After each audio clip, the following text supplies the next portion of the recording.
like to welcome you to our special board meeting for Monday, August 23rd, 2021. This is Chair Dawn Danko, and I'll be presiding over the meeting. I would like to start with our land acknowledgement. The Hamilton Wentworth District School Board acknowledges our presence on ancestral Anishinaabe and Haudenosaunee Confederacy land as determined by the Dish with One Spoon Treaty. The intent of this agreement is for all nations sharing this territory to do so responsibly, respectfully, and sustainably in perpetuity. We respect the long-standing relationships with the local Indigenous communities, the Mississaugas of the Credit First Nation, and the Six Nations of the Grand River. At this time, we will play O Canada.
I'm happy to welcome everyone back. I hope you've had some time to rest and relax over the summer.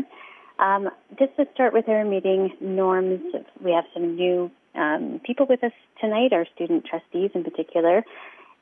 Just a reminder that I will go through a roll call to establish who is present, and also for any reports that may generate a lot of questions or require action. For anything that doesn't require an action, I will simply ask, is anyone opposed? And I will do that if there's a motion that we need to consider. And again, you only need to unmute yourself and let me know if you're opposed.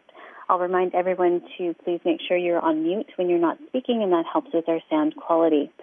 So I also would like to welcome our new superintendent, Jerry Smith, to the meeting, and hope that we have an opportunity to actually meet and see faces sometime soon. I'll start with our meeting roll call then. Trustee Archer. Present.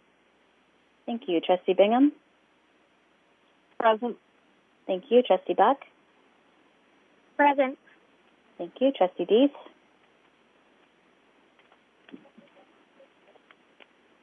Trustee Dees. Okay, she just might be delayed. Trustee Galindo. Present. Thank you. Trustee Johnstone. Present. Thank you. Trustee Miller. Present. Thank you. Thank you. Trustee Mulholland. Present. Thank you. We have regrets from Trustee Pekin-Miller. Trustee Tutt. Present. Thank you. Student Trustee Mahmood. Present. Thank you. Student Trustee Abdel Hafiz. Present. Thank you. And Segawana Galvadat Kagi.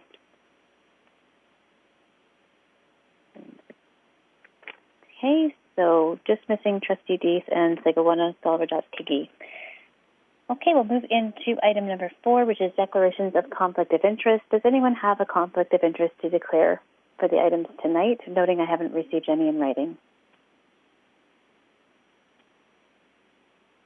Hearing none, we'll move to reports from staff. Item 5 is our school reopening COVID-19 update, the first COVID update of the year, and I will turn it over to the director to get us started. Thank you, through the chair, and welcome everyone.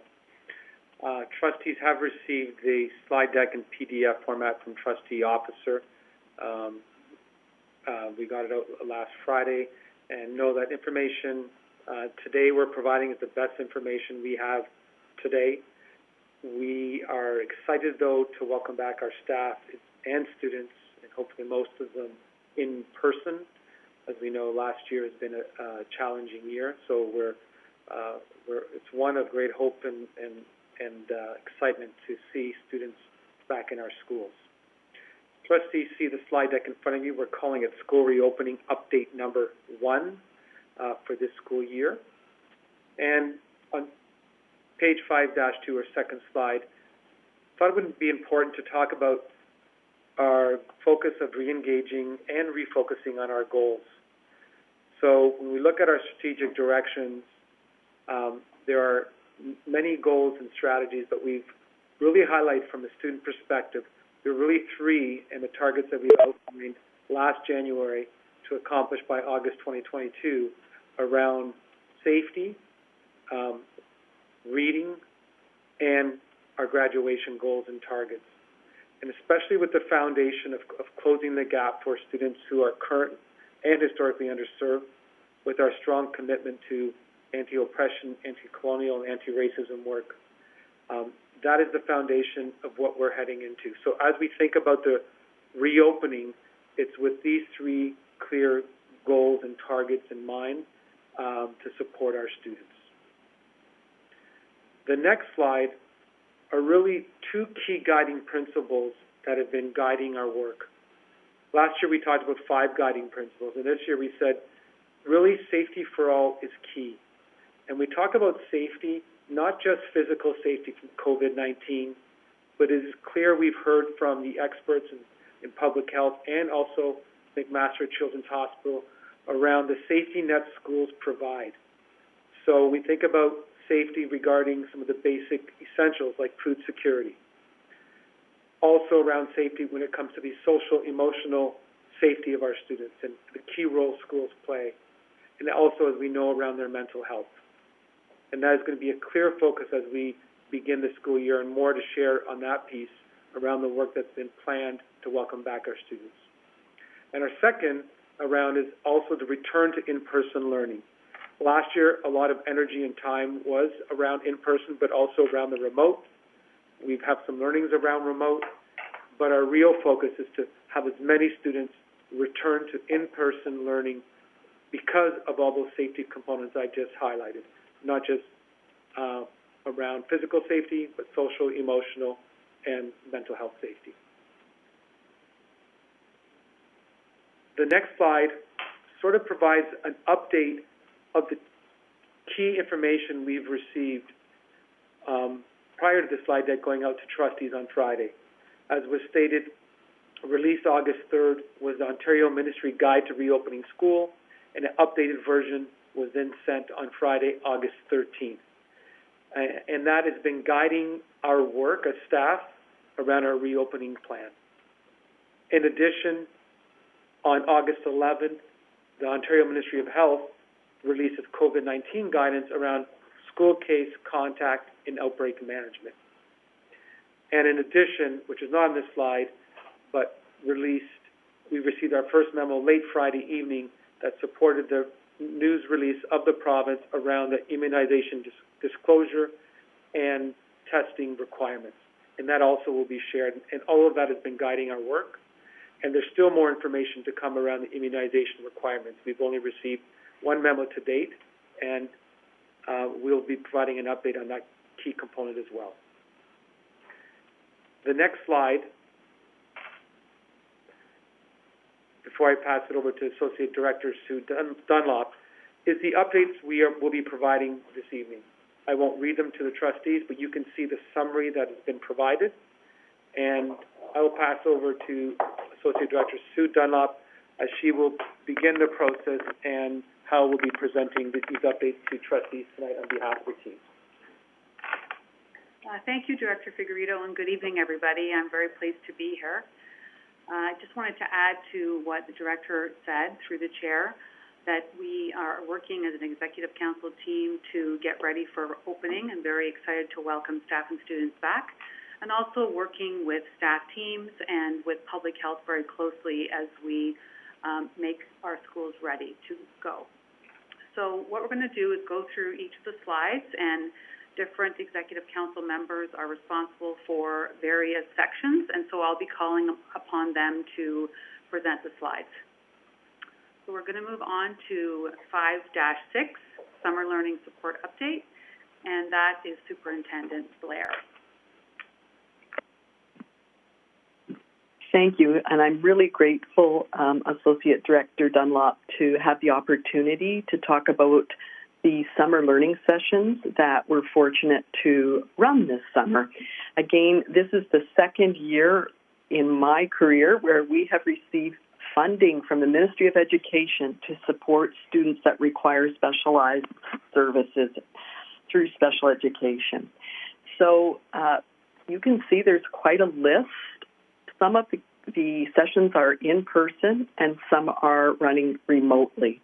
The numbers seem to be small. I know that people would think, well, that's a small number of students, but these sessions are intended to transition students and prepare them for entry into school, as well as, equity. The director talked about equity as gap closing. It's also about closing gaps for some of our students. So, for example, you can see the Empower Reading program, quite a high subscription. 73 students attended and completed the sessions for 2 weeks. The GLE course, that I'm going to do a bit of a correction on. We actually had 85 students registered, and 80 of those young people received a credit. So that's really great news, because students that take the GLE course have to have an individual education plan. And so we know that if they can achieve a credit, often before they enter grade 9 through summer learning, it really is a student success strategy for our young people. Again, Children's Friendship Training was a virtual camp session, and it was for young people with autism. And so, again, we had 24 students and a fairly high staff ratio, but very well subscribed. And again, our AIM and Excel camps ran last summer. We have 31 students attending, and they would be getting support, many of these children or youth, through a child and youth care practitioner through the school year, but now they get to meet in person and engage in activities which they find engaging, so setting them up for success for the fall. Center for Success, again, we have not only our teachers supporting students with learning disabilities around technology, but we also have, for example, a member of our psychological services team helping students understand that, what is a learning disability? Who am I as a learner? So again, a small number of students, but very intensive supports. I Am a Reader is a first-time learning session that we've run, and it's for students with quite lagging skills in reading. Some of the young people have a developmental disability, but had 2 pieces of parent feedback after the first week, last week on Friday, about how these young people, those 2 parents reported that they felt their young person felt, I can read, I can do this. So really great intensive support from speech pathologists and teachers. Getting a head start is for young people who haven't quite entered our school system yet, but we want to make sure that they are prepared for what a school looks like. And so they're attending last week and this week. And, of course, we have some social communication learning sessions for students with developmental disabilities and autism once again this summer. And, very, very skilled practitioners in each of the sessions. So we're grateful to our staff for stepping up to help out at our camps and to run these for some of our young people to, again, close gaps, but also prepare them for entry into school. So thank you, Associate Director Dunlop. Thank you, Superintendent Blair. And now we'll move on to slide 5-7, and Superintendent Torrens and Smith will take parts of that slide. Good evening, and thank you, Associate Director Dunlop. It's my pleasure just to provide a brief overview around our summer learning program camps for this past year. These camps were funded by the Council of Directors of Education, augmented by HWDSB funds, and the purpose of the camp is to provide summer learning to support students as they prepare for their next year. As indicated by the slides, across these 4 camps, more than 700 students received additional learning support through the summer. The camps were provided in a remote model rather than face-to-face, and the recruitment of the students focused heavily on our high-priority schools and students from communities that could be described as historically underserved by school boards. Some highlights I'd like to provide to you is there was certainly through Camp Power with its kindergarten to grade 1 focus, the gap closing camp in the English language learner camp, a focus on literacy and mathematical skills. All of these camps collaborated with a variety of community partners to provide experiential learning opportunities, which traditionally would have happened in person by going on an excursion, but instead was done virtually. Our Indigenous education team supported learning also within Camp Power and the Gap Closing Camp with bringing some learning to our students.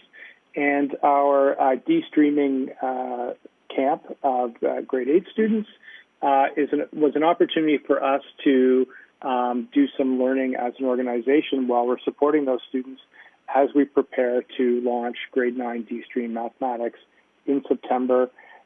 Many of the teachers involved in that program have been able to then contribute to some curriculum development over the summer, so we are prepared for the year ahead.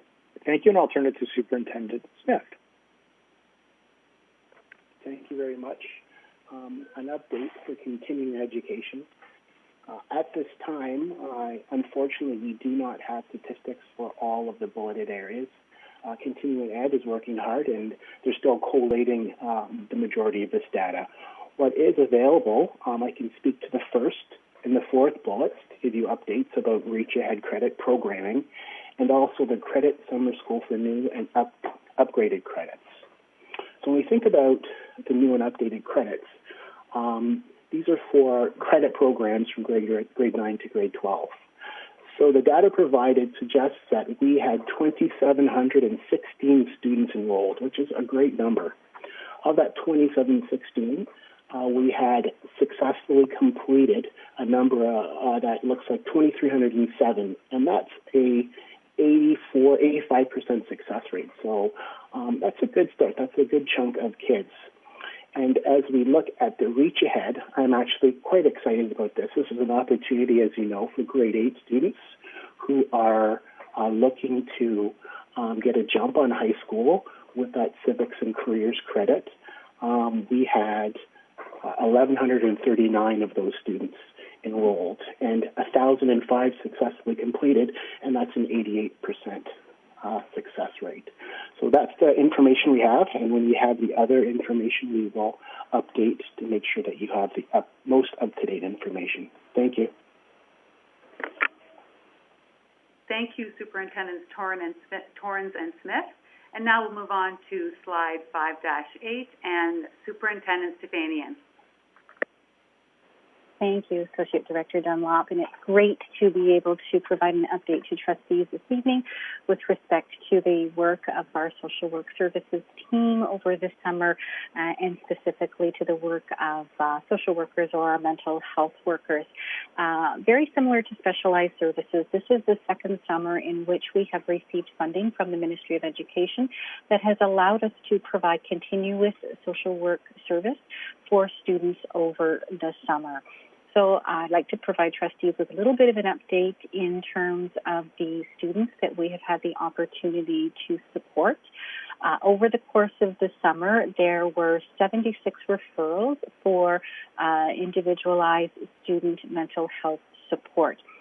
Of those 76 referrals, 65 of them were students who were receiving support from their school social worker during the school year. I will share with you a comment that the team has shared back with me is that the opportunity to be able to provide a warm transfer of support for those 65 students in the month of June was certainly something that the team welcomed. There were concerns about students not being supported during this challenging period of time, and certainly the opportunity to know that there was colleagues supporting the students throughout the summer was very welcome. In addition to the 65 who had been receiving support during the school year, there were 11 new students who received support, and they were direct referrals either themselves through our WeHelp app service that we have or directly through a phone line. So some of those requests, as I said, came from students, others came from parent, guardian, and caregivers. As of August the 20th, 7 of those students' cases were closed and 69 continue to be supported. Service to the students will continue until the 26th of the month. And at that point, actually throughout the course of this week, the social workers who have been working with the students are beginning to support the students in a transition to their school-based social worker for September. The other piece that we discovered that was a little different this summer as opposed to last summer is that when we were receiving phone calls, the phone calls were very much, the questions were very much directed around support for mental health, well-being, and anxiety. Last summer, many of the phone calls that came into staff were focused on other questions related to the return to school. Certainly this summer, we saw that the calls we were receiving were certainly mental health related. In addition to the direct one-to-one support, we did have some treatment groups that were operating during the summer. The Teen Activation Group, Trails, which again supports students with anxiety for both elementary and secondary. We had a number of our social work staff who engaged in professional learning through School Mental Health Ontario. School Mental Health Ontario has provided over the course of the summer some wonderful learning on emerging issues that we're seeing across the province. And our staff who have participated in these sessions on eating disorders, gaming addictions, and advanced self-harm risk will be looking at how they can deliver the content that they have learned about to their colleagues within the social work department, so there's the opportunity to build capacity across the department in those areas. And as we move to slide 5-9, I will pass it to my colleague, Superintendent Romano.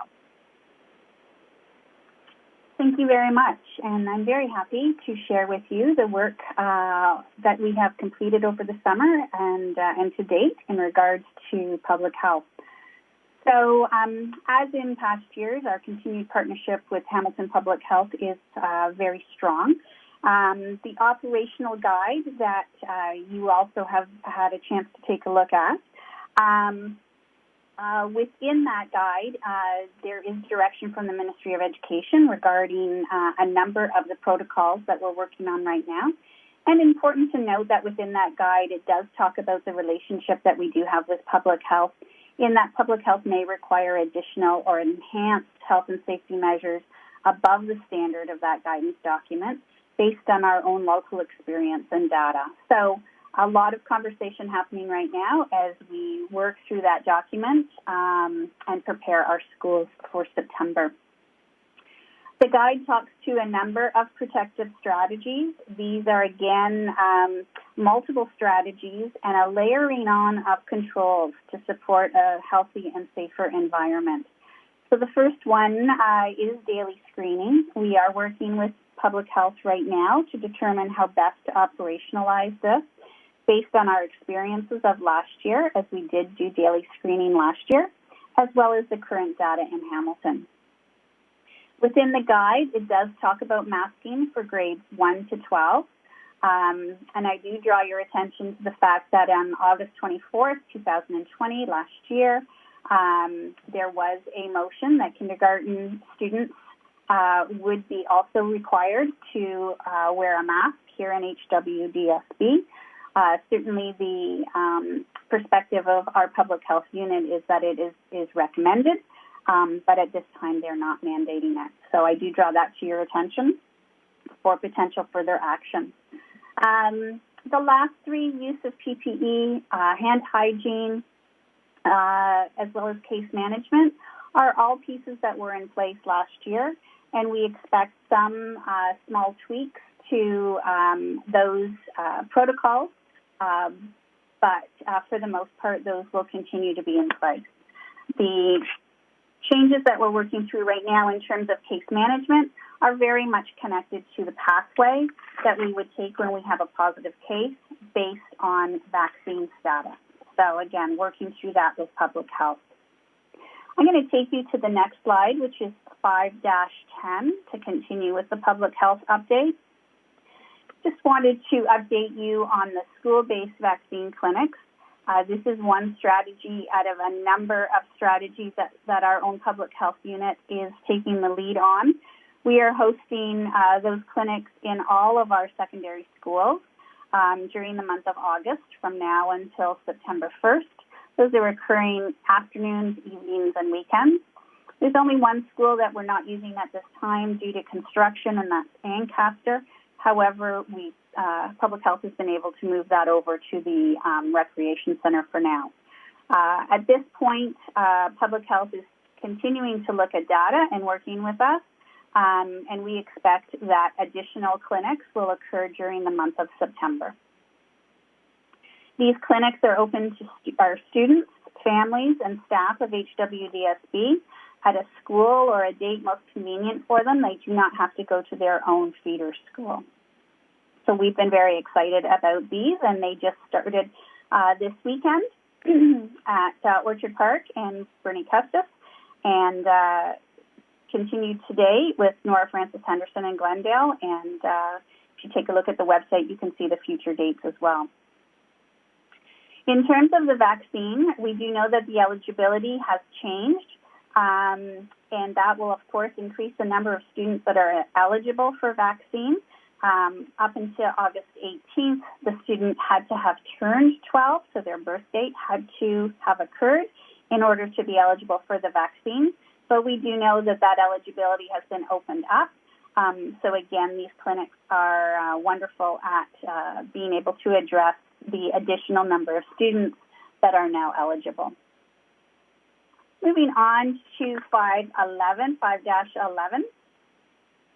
The document within the opening has now provided us with some flexibility around libraries, gyms, multi-purpose rooms, cafeterias, all of the shared spaces within our schools.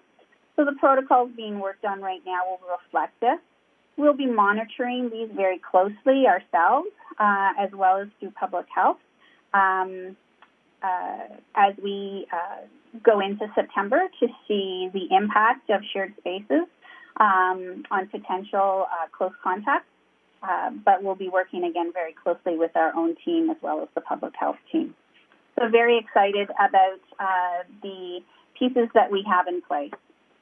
I'm now going to pass this to Associate Director Stacey Zucker for the next slide. Thank you. And I'm just going to give us a short update on enhanced cleaning on slide 5-12. So enhanced cleaning will continue in 2021-22. Like last year, it will be based on the Public Health Ontario Cleaning and Disinfecting in Public Settings documents.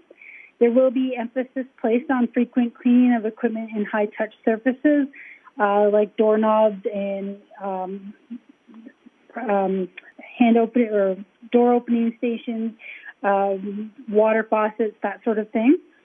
And then we do have COVID funding, and that will be used to fund 22 temporary positions, which is the same as in the prior year. We are working with the union to finalize the model of the distribution of those 22 positions, And then we will monitor and adjust accordingly. And again, there will be some slight changes from last year, given the fact that secondary is in the day, they're all day, every day for all students.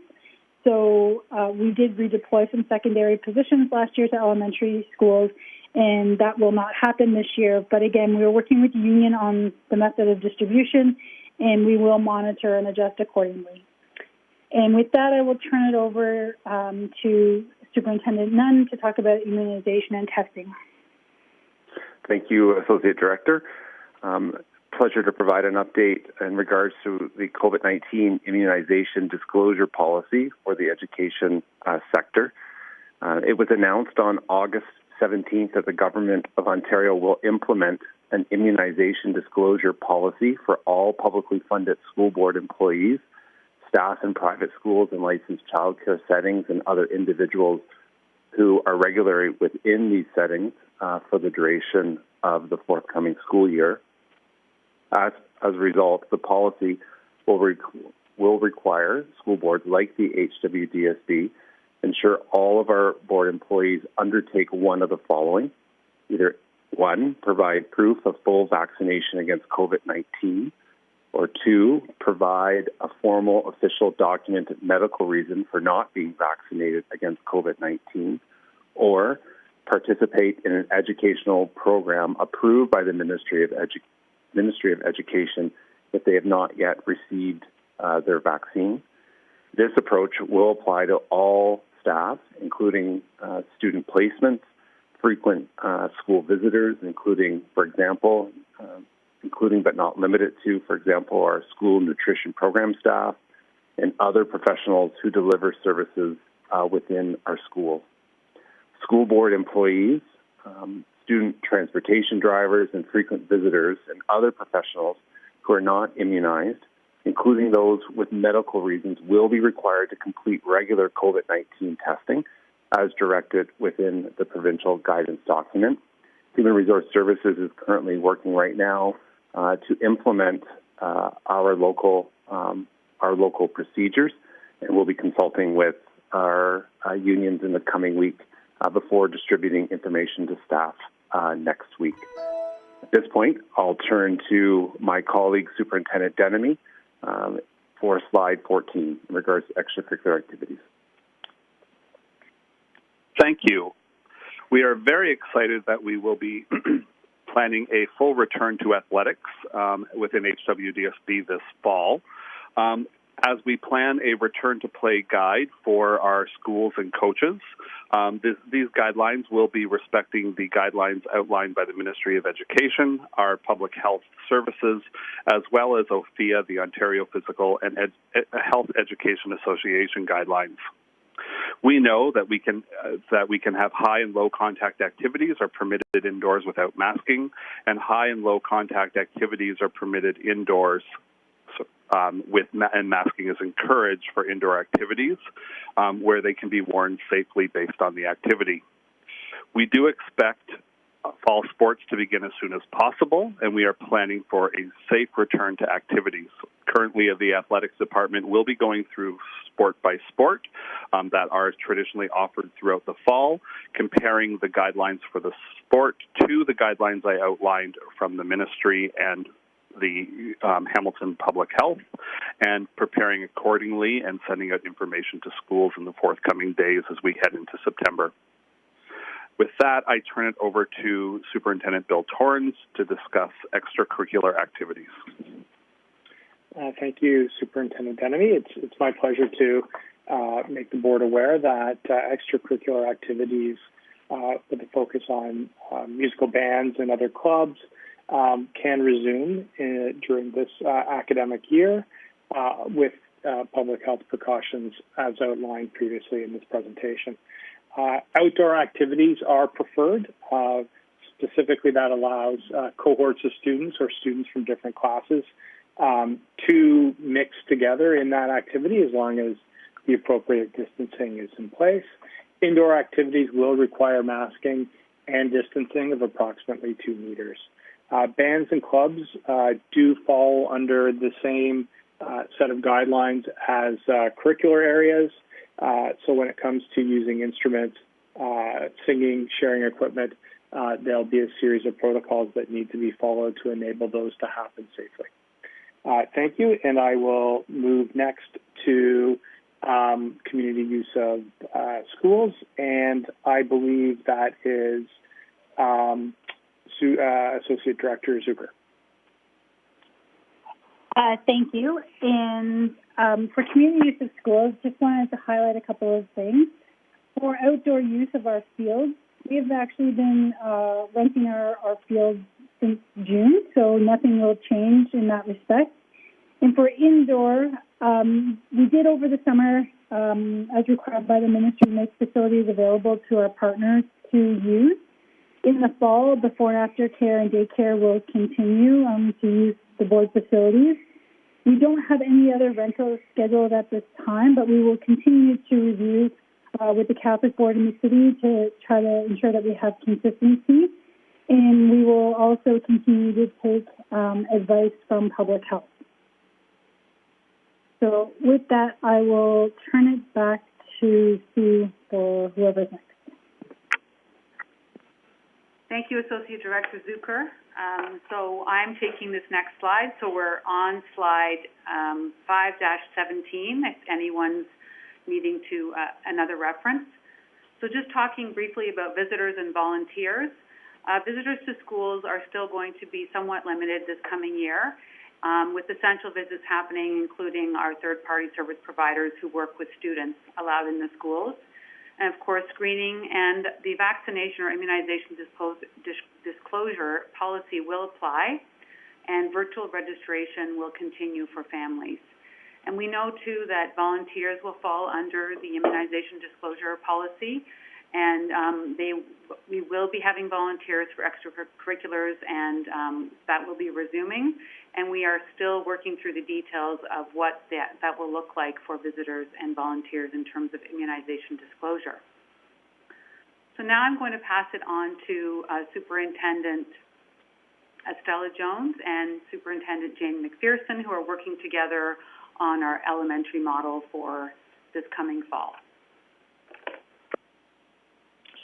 Thank you. This is Superintendent Jane McPherson, and I will take the next couple of slides, and if Superintendent Jones has anything to add, she will certainly jump in as well. In terms of elementary model, returning to school, I'll start with the cohorting. Once again, our students will be remaining in one cohort for the entire day for the 300 instructional minutes. What differs this year is that students may be in small groups with students from other cohorts. So that would take place for different programming such as ELL, as well as for special education support. As well, also different, this year, the different cohorts may interact outside while distancing. You will likely remember that last year, all of the students needed to remain with their same cohort outside in a marked area. This year, they may be outside, and while they're with their cohorts, any students within their cohort, distancing is not as required as if it is between cohorts. Indoors, masking and distancing will be required between the between any different cohorts. Safety measures we've already covered, so we have hand hygiene that will be in place upon entry and exit while eating food, washroom use, and the use of shared materials. Respiratory etiquette as well, and always ensuring distancing. There will be masking indoors, however, masks are not required outdoors for students. Controlled movement will continue to take place while in the hallways under staff supervision. The desks will continue to be forward-facing and distanced from each other, and we will have regular disinfection of high-frequency touch points and shared materials. If we move to the next slide, 5-19, programs that will be resuming with safety measures in place. Superintendent Torrance has already spoken to extracurriculars, as well interactions with other cohorts during outdoor nutrition breaks. We will also see a return of instrumental music and the ability for students to be singing indoors with safety precautions, of course, in place. Students will be permitted to use outdoor play structures. We will make sure that those are being used by single cohorts at a time. And they may start to resume to use some shared spaces. So libraries will be open, our change rooms will be in use, fitness rooms and pods, as well as music rooms. Another change this year is that students will be permitted to share materials. When we're talking about shared materials, we're talking about things like manipulatives, iPads, books, phys ed equipment, and outdoor equipment. All of these will be used with appropriate hand hygiene as well as respiratory etiquette. And students in the elementary panel will also be able to use student lockers and cubbies this upcoming year. At this point, I am going to pass it over, I believe, to Superintendent Torrens. Thank you, Superintendent McPherson. Providing a brief update on our transition plan. For elementary transitions, we are opening the parent portal for a survey from September 3rd to 10th. That will enable families to choose their preference between remote learning, being either remote learning or learning in person. As Director Figueredo noted, we are encouraging families to be learning in person, but we'll honor those choices of families. Families who do opt to change from their current selection will be accommodated through our reorganization process and be into their new classroom and new mode of learning in early October.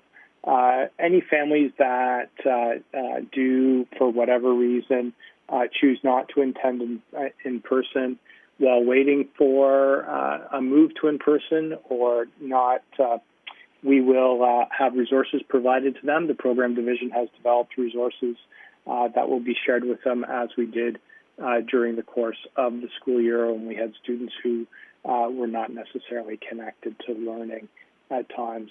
A quick note on secondary school, where we are not doing a parent portal survey.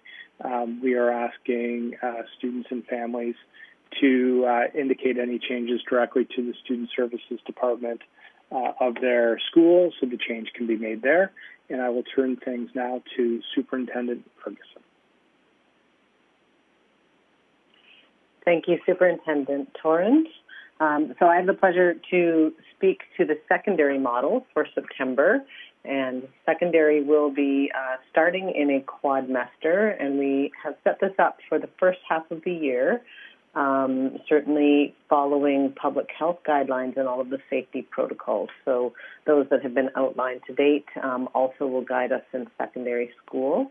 Within the quadmester model, you can see on slide 521 that the first quadmester spans from September 8th to November 12th, and the second quadmester spans from November 15th to February 1st.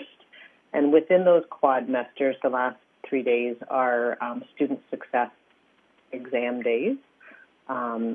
We have a 4-period day, so those schools that are generally 5-period schools will be operating in a 4-period day as well, and they'll be combining and running periods 3 and 4 at the same time.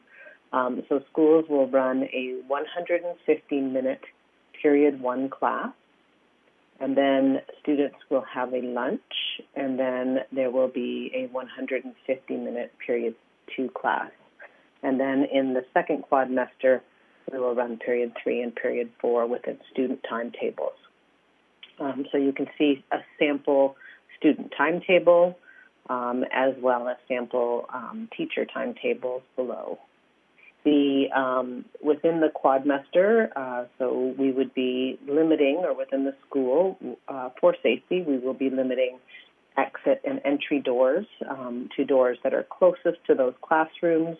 And as well, students will be starting where students are eating lunch within their period 1 classroom, or we will be using the cafeteria for any classrooms that may present as a safety risk. So, for example, classrooms that have tech equipment, teachers will then move that class as a cohort into the cafeteria.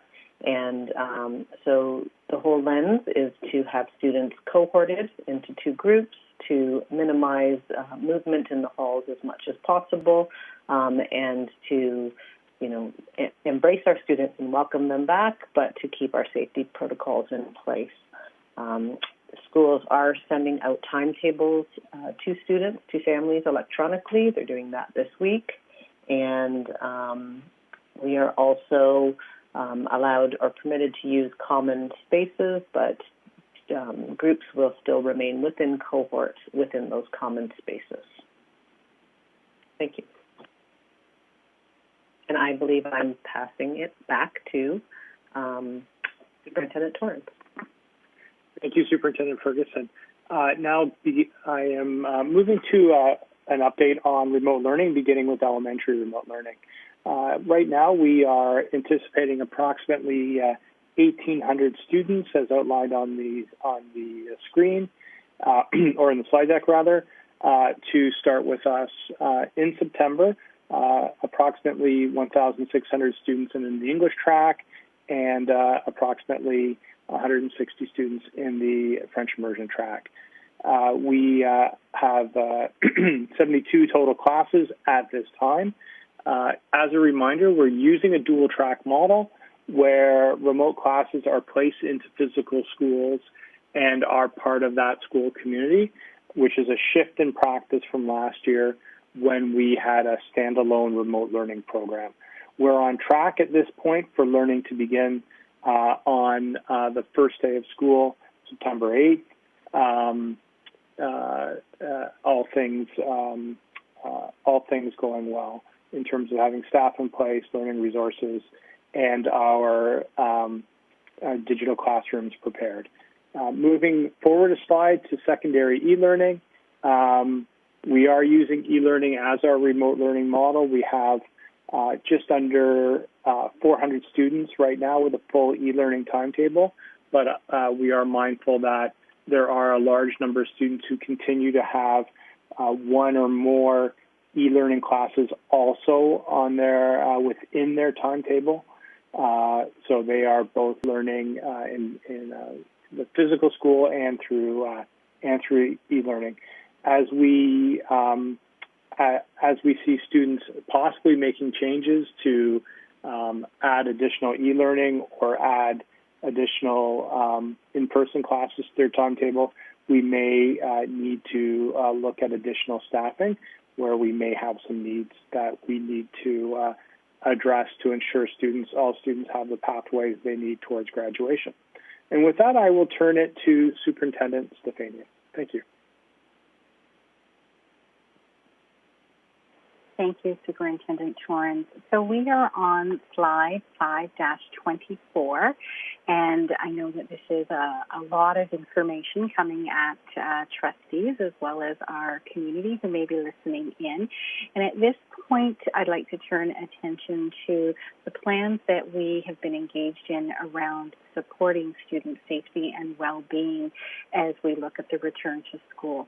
So we began to look at this area last spring. We had a committee that included representatives from a variety of different departments, elementary administrators, secondary administrators, union representation, mental health, early years, a number of different areas coming together to really think concretely about what our students need as we return to face-to-face learning in September.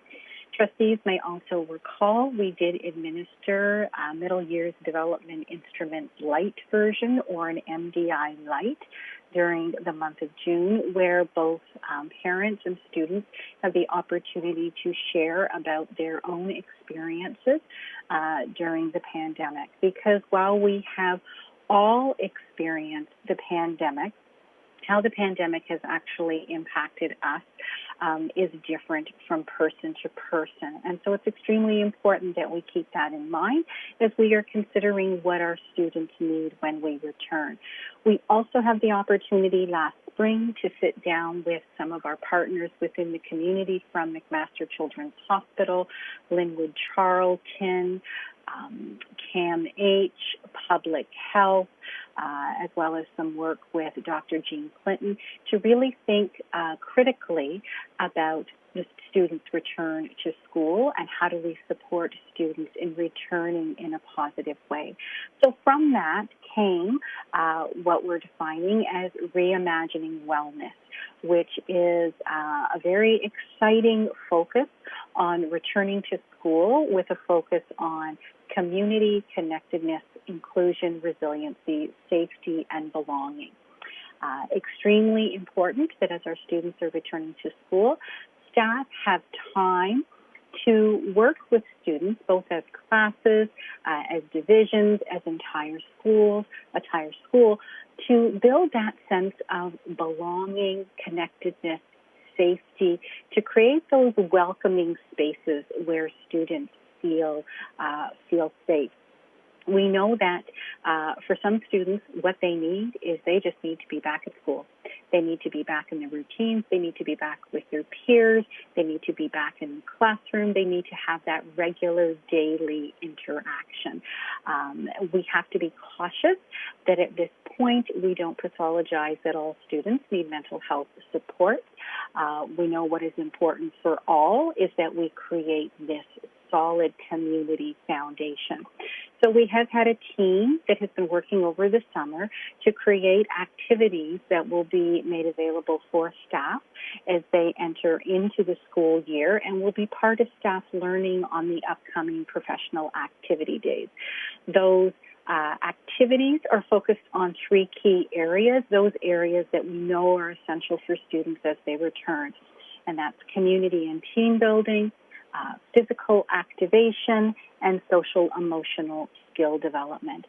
The overall goal being to create that sense of community, that sense of safety and belonging so that we can start the school year successfully. Important foundation around creating the conditions as we connect to the important work around reading, numeracy, and graduation. Our approach, slightly different for elementary and secondary, but in both cases we are looking at a minimum amount of time. In elementary, it's 30 minutes 3 times a day.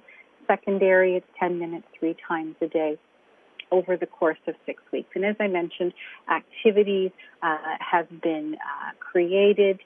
Some are from School Mental Health Ontario to support educators in doing this extremely important work. We know that we need to take time to build that solid foundation and to support our students as this is all connected with student learning and achievement. Moving on to slide 525, this is a little bit more about the more global support that we will be providing through social work services with respect to mental health and well-being. Every elementary and secondary school is attached to a mental health professional who is available to provide individualized support as well as to support with treatment groups. So there will be the availability of consultations with school staff to support students, any questions that staff may have. There will be staff who are supporting treatment groups that will be made available for students, also groups for families that will be provided. Certainly anxiety and low mood are two where we are anticipating that there will be increased need, and again providing opportunity not only for the students but also for the caregivers, and our social workers will continue to provide support where there is any critical incidences that school communities may experience. We also have system-based social workers who provide additional targeted types of support. So we will have continue to have social workers who are supporting building capacity around emotion coaching, which is integrated through the activities that I spoke about a little bit earlier, providing support, very targeted support for those students who are currently or who are historically have been underserved by education systems. And we also have social workers who are working specifically on a pilot connected to nurturing safer schools in response to bullying prevention, intervention, and responding. In addition, we have just begun the process of establishing a community-based group that is coming together to talk about emerging student needs. So how can we work together differently to streamline responsive support for students if the support that a student requires is something beyond what we are able to provide as a school board. So that work is also beginning and will be ongoing into the school year. And I will now turn things over to Associate Director Zucker. Thank you. And I'm going to provide some high-level updates on 5-26 related to ventilation. So as in prior year, we will continue to do air flushing 2 hours prior to student arrival by running the ventilation equipment in the occupied mode. So that's one step. Also, we received funding through the province from the federal government as part of the CVRIS, or the COVID Resilience Infrastructure Stream. And in addition to bottle filling stations, touchless power door operators, and hands-free water faucets, the board also received funding for 30 fairly major ventilation projects. The deadline for having these projects complete is December 31st, 2021. 14 of the 30 projects will be finished by the start of school on September 7th, and the remaining 16 will be completed before the December 31st deadline. In addition, last year the board had about 150 HEPA filters. We will have 1,000 HEPA filter units to be deployed. They will be deployed in all FDK classes. They will be deployed in the Tier 3 daycare spaces. They will be deployed in all of the classrooms in their Tier 3 schools. And all of those schools, the 16 projects that are undergoing ventilation improvements, when they're not complete, they will have a HEPA filter in the meantime.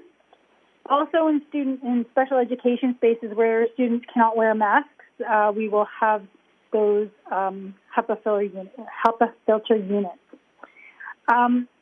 This information that I've just disclosed is all available online at the link that's included on 5-27. And then there will be a standardized report with school-by-school information available on September 3rd. This was directed by the ministry, so it will be all schools across Ontario available through the ministry, and we will also have our schools on our board website. And if we turn to 5-28, that is transportation, and again, some highlights with regards to transportation. We will be running at full capacity with enhanced safety measures, including requirements to wear masks, having an empty row behind the driver, a seating plan that helps with contact tracing. We will also have enhanced cleaning as there was in the current year. There will be an option again this year to opt out of transportation. And because transportation is being planned with a full complement, as students opt out, it does reduce the number of students on the bus. And then one change from last year is that we are happy to be able to start offering courtesy transportation again this year. So like in years previously where we've offered courtesy transportation, this will not start right away at the beginning of the year. It will be processed as our procedure indicates before the end of October. So those are some highlights related to transportation, and I will turn it over to the director for the director's update. Thank you. And through the chair, on page 5-29, just two more updates I want to provide from directors' conversation with the ministry through code. One is about the upcoming federal elections, and schools, as we know, are used as polling stations often. We had asked for some support around this, and we know that the Chief Medical Officer of Ontario, Dr. Moore, is currently working with Elections Canada. We are expected to receive some communication in the near future regarding the status of schools as polling stations or not, and if they are, what criteria and parameters need to be around that. As we have raised some concern about individuals coming into our schools locations without knowing their current immunization status. More information to come on that, and we hope in the near future. In addition, we have been told by the ministry, still waiting a memo, that there will be 13 public health units identified for a new provincial COVID testing pilot. And this pilot is for individuals who are fully vaccinated and asymptomatic, who have been determined a close contact to a positive case. They want to do this new testing to see if there are any new learnings around asymptomatic and fully vaccinated. This 8-week pilot will commence September 7th, but to date, we are not aware of which public health units will be involved, or if it is Hamilton, whether any of our secondary schools are involved. I'm just flagging those as two things that are on the horizon through conversations with the ministry and code. So I will now pass it back to the chair. And again, we are happy through Associate Director Sue Dunlop to answer any questions. Thank you. Thank you to the director, associate directors, and the team of superintendents for all of the updates and all of the staff working behind the scenes to get those to us. I do want to just set a little bit of context as we start our questions and discussion amongst trustees. Today, Dr. Richardson shared in a joint briefing through the City of Hamilton that the numbers that we're seeing in Hamilton for COVID cases at the moment are similar to what we saw last November in terms of levels. And of course, I think we're all aware that for those who are not vaccinated, risks are higher, and all of our students that are under 12 years of age are not eligible, and we want to honor that there are a number of people that also would not be able to get a vaccine. So I just wanted to mention that as we start our discussion, and I will start by going through the roll call. I'll remind people to try to limit yourself to 5 minutes of your asking time. We don't count the staff answer time in that, so that we can move through. If we get to the end, I will just do a last call to see if any key questions were missed, but of course we can also take some offline.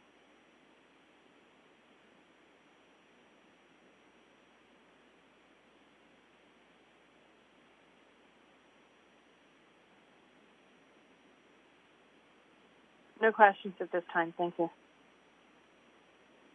Thank you. Trustee Buck? I actually do have a few questions. Thank you very much, Madam Chair. Starting off, my question would be in regards to transportation. So I saw today on School Messenger, it went out to families that they could check online the HWDSB website for their pickup times and drop-off times and where the location is for their child's stop. And it was noted in the presentation that families would be able to opt out of transportation and could let us know that they were going to choose that route. When will it be that families can actually do the opting out? I didn't see that in the communication. Just let me, if I missed it, please forgive me. Thank you. I'll turn to Associate Director Zucker. Thank you, Chair. There will be further communication coming up by the end of the week to inform parents on how to opt out of transportation for their students. Thank you. Trustee Buck? Thank you very much to the Associate Director for that timeline. Looking forward to receiving it. And a follow-up to that would be if we were to have a significant number of expected riders choose to then not utilize our transportation this fall, would that in any way be problematic or actually advantageous as we seek to do these other public health measures? Thank you. Associate Director Zucker? Thank you. And through the chair, there would not be any problems associated with people opting out, and it would either it would free up space on the buses. As I mentioned, they are planned for full capacity, so anybody opting out will just reduce the number of students on the bus. So that would likely be beneficial, but there would be no problems attached to it. Thank you. Trustee Buck? Along that same line, would we be looking to reduce the, and forgive me if I get the language wrong, the number of stops in a route or a run, and kind of consolidating? Could there be any changes to the location of pickups if we were to see a vast reduction. For example, if we no longer needed to have a stop somewhere along the way that was between two spots, and then would it be rejigged so that the stops were just needing to be adjusted for that? Associate Director Zucker. Thank you, and through the chair, currently there would be no plans to change any of the stop information. Obviously, if somebody were to opt out of transportation and they were the only person at that stop, then that would be eliminated, but there would be no consolidation of stops required. Okay. Thank you so much for that, Associate Director. Moving on, I did have a question regarding the elementary model. In particular, we have so many volunteers that are just so integral to us meeting our board goals. For example, those goals that the director outlined at the start of this evening's presentation. So in particular, we have traditionally had many volunteers help in our kindergarten and primary grades, which hugely helps us as we try to reach our goals for every student reading. Also, in terms of our sports opening back up, we have so many volunteers that help with our bigger events. And what does it look like this fall and as the year moves on in regards to our volunteers returning? Do we expect at some point where we'd almost be back to the same levels of volunteerism that we had pre-COVID, where, quite regularly we had volunteers come in to read, for example? Thank you. Superintendent Dunlop? Thank you, Chair, and thank you, Trustee Buck, for the question. So we are working to have volunteers return to schools this fall. We know that the immunization disclosure policy applies to volunteers and frequent visitors. So we still have some of those details to work out to figure out exactly what that process is going to look like, because volunteers will have to disclose their immunization status and go through the same kinds of process that Superintendent Nunn was talking about earlier. Our hope is that we will be able to gradually increase volunteers over this year, and it will depend on what it looks like in schools and also on public health guidance.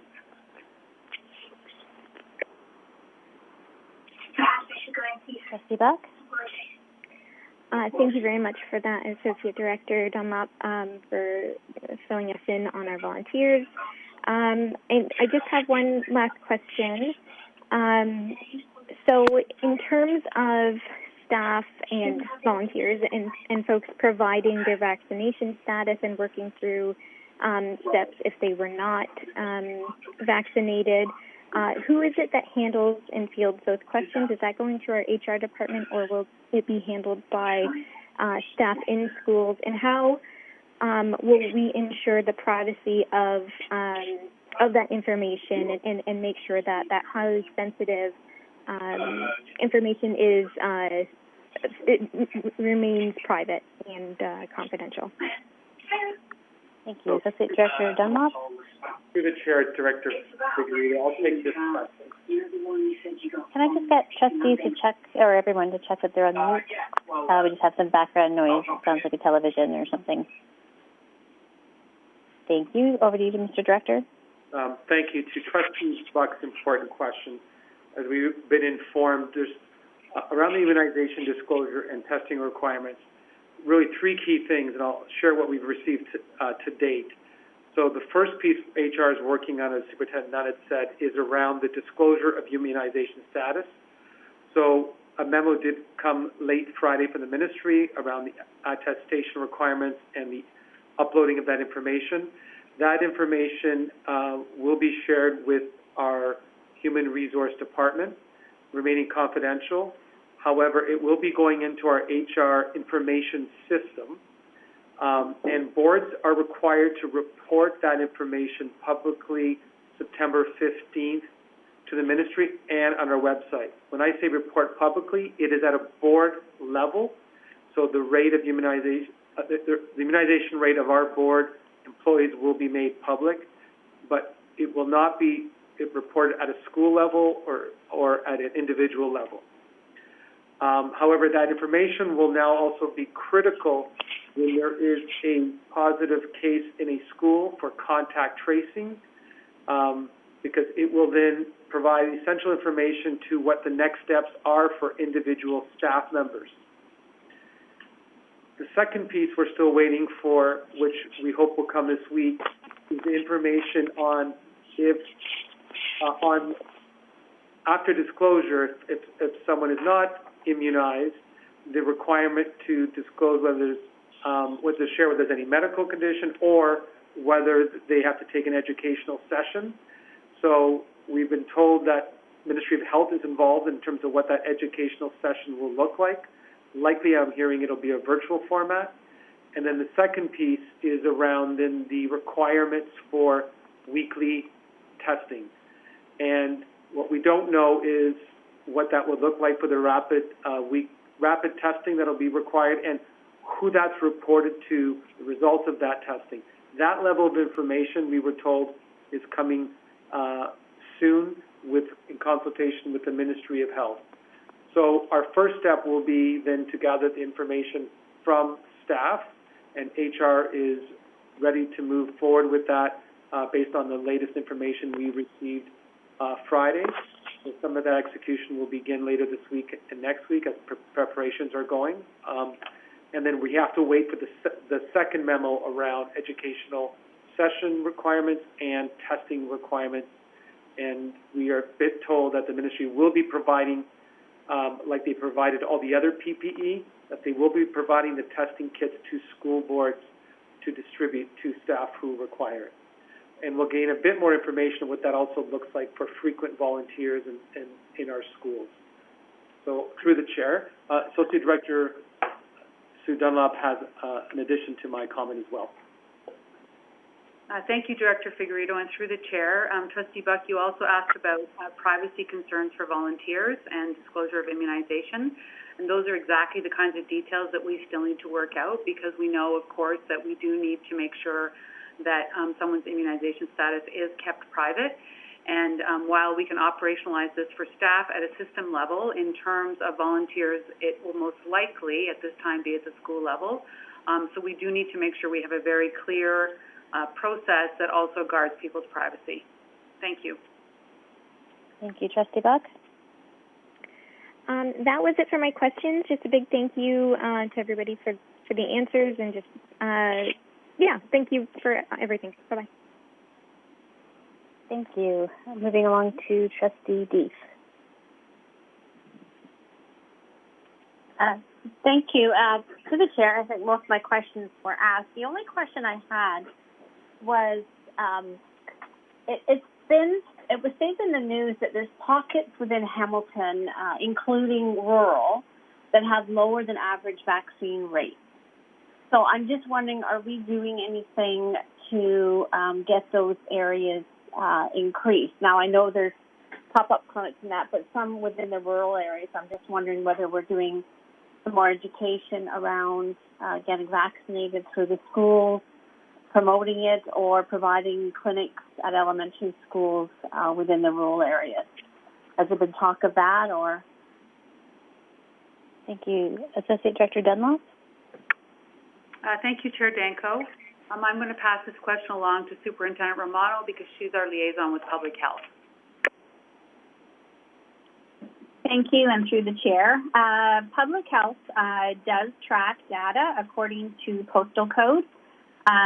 So although it may not be school-specific, they do have some data in terms of the communities and vaccine rates. So they have been using that data as they work with us in terms of where locations should be targeted in particular communities, and have prioritized as such.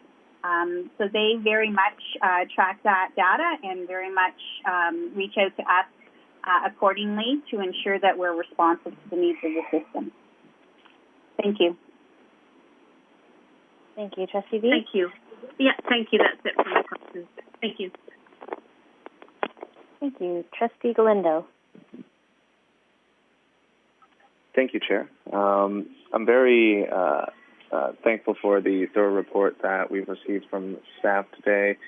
I think what I'm hoping will take place when vaccinations do become available for those that are 12 and under is that it might be helpful to somehow do a mass immunization at our schools, similar to what we do with some of the immunizations for grades 7 and 8. I'm hoping that that will be an option that we consider in consultation with public health, but ultimately I'm very thankful for the work that staff have done up to this point. Thank you. Thank you. Trustee Miller. Oh, sorry, Trustee Johnstone. Apologies. Thank you. Madam Chair, I have both questions and then perhaps after the discussion or Q&A portion, I do want to put a motion on the floor to reaffirm our masking motion from 2020, just to provide staff with clear direction. But would you like me to ask questions first? Go ahead with your questions, and then perhaps we can flag the reaffirming our mask motion in direction for staff following everyone's questions. But we'll hold that if that's okay. Wonderful. Thank you. So I just first want to state that with regards to the immunization and testing direction that came from the ministry, that personally I find that most welcoming. I think that we need to very much consider what our priorities are right now, and that our kids need to be front and center in our priorities. And rather than closing schools to control the virus, we need to make sure that we're making every effort to control the virus in order to keep schools open.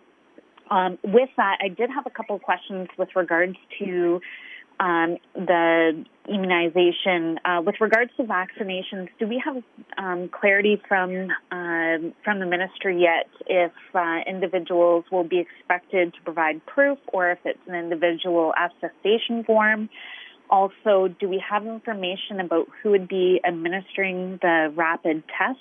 Any information on that would be great. So I'll start with that question. I can Thank take you. that. To the Go chair. ahead to Mr. Director. Yeah, thank you, Trustee Johnstone. So the first piece, what we do know through the attestation is they'll also be required to provide the vaccination receipts that exist right now on the provincial portal and being able to upload. And staff and human resources are working on a document that provides that and instructions on how to even get the receipts from the portal and upload them. So it will be more than just an attestation that, yes, I've received both vaccinations. It will also be required to provide the receipts. The second part of your question around the testing, that's the information we're still waiting for. The most recent verbal information I heard as of today is it will likely be testing by staff twice every 7 days, and that the kits will be sent to board. But in terms of the how behind that, the details on how, our belief at this point is that individuals on their own time will be required to do the rapid test on their own, and then provide that information to someone at the board or school level. But we don't have that information in that detailed memo. We hope to receive that this week or at least by next week the latest. Through the chair. Thank you. Trustee Johnstone? Thank you. And I know that other countries such as the UK already have rapid testing in place for students, so it will be interesting to see what our government, how we move forward with that. My next question is just with regards to mental health. I'm really pleased to see Reimagining Wellness. When I was looking at the numbers, they did seem a little bit low for the number of students that we have. So I'm wondering if staff can speak to maybe how our referrals might compare to, say, previous years to give us a better understanding. And then also, is there a possibility for a self-referral or parent referral? And then finally, just wondering how equity and diversity fit into the mental health model that we're rolling out. Thank you. Thank you. Associate Director Dunlop. Thank you, Chair Danko. I'll ask Superintendent Stefanian to take this question.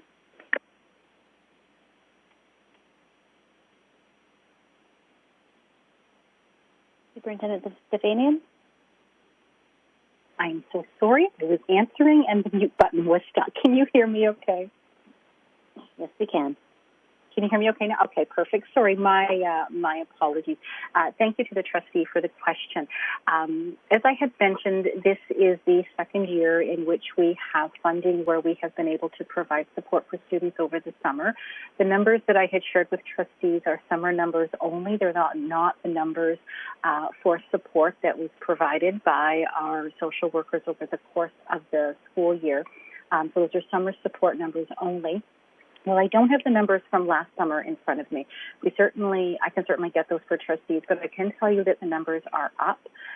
We were certainly seeing more individualized referrals. We had a greater number of students who were transitioned for support from social work services in June into support through the summer. Absolutely, the opportunity to access the supports were available to students as well as to parents, caregivers. Individuals could certainly self-refer, and that continues to be an option for students and families as we head into the school year. We use a number of different communication strategies, including communication during the month of June to schools, but a considerable amount of social media, Facebook, Instagram, Twitter, messaging out the ways in which families and students could access these services over the summer. As we move towards re-entry in September and Reimagining Wellness, really appreciate the question with respect to equity and inclusion, because that is an extremely important part of the design of all of the activities in Reimagining Wellness. Focus on anti-racism and anti-oppression is foundational to the learning that staff will engage in during the PA days, and that work being directly connected and integrated into the activities and the approach. We know that the pandemic, certainly for some who have been historically and are currently underserved by education systems, we know that the pandemic has actually exacerbated the inequities, and so we certainly need to be paying attention as we re-enter school and really getting to know each of our students individually, not making assumptions about anyone's experience or the impact of the pandemic, but our educators taking time to create those conditions, but also to really get to know their students and how the pandemic has impacted them and what they need in response. So yes, to the trustee's question, has been considered, and the equity team have been part of the development. Thank you. Thank you. Johnson? Thank you. My next question had to do, I guess, with the enhanced cleaning. So with regards to all of the work around ventilations, and I really appreciate the work being done here. I know it's been the focus of a number of Hamilton Spectator articles. Just a quick question. In addition to, say, changing out the filters, are we also cleaning out the ducts themselves? Thank you. Associate Director Zucker? Thank you, and through the chair, we are not doing any duct cleaning. It would not be feasible. It's not something that we've built into the budget, nor is it common practice among school boards. So at this time, no, we are not. Thank you. Trustee Johnstone? Okay. I think I'm going to pick that question up a little more, perhaps later. I just a little bit surprised by the response. So thank you for that. With regards to the HEPA, to the HEPAs, I just want to get clarity because I keep seeing in our responses that we'll have the 1,000 HEPAs. They'll be ready for fall. Just to be very clear, are they going to be in all of the classrooms all of our Tier 3 classrooms for the first day of school? Do we have those ready for the first day, or are we still waiting on any for back orders? Thank you. Associate Director Zucker. Thank you, and through the chair, it is definitely the intention to have them in all of the classrooms for the start of school. And as for the timing of delivery, I'm not 100% sure if we have them all yet. I would turn to Senior Manager Dave Anderson to answer that question.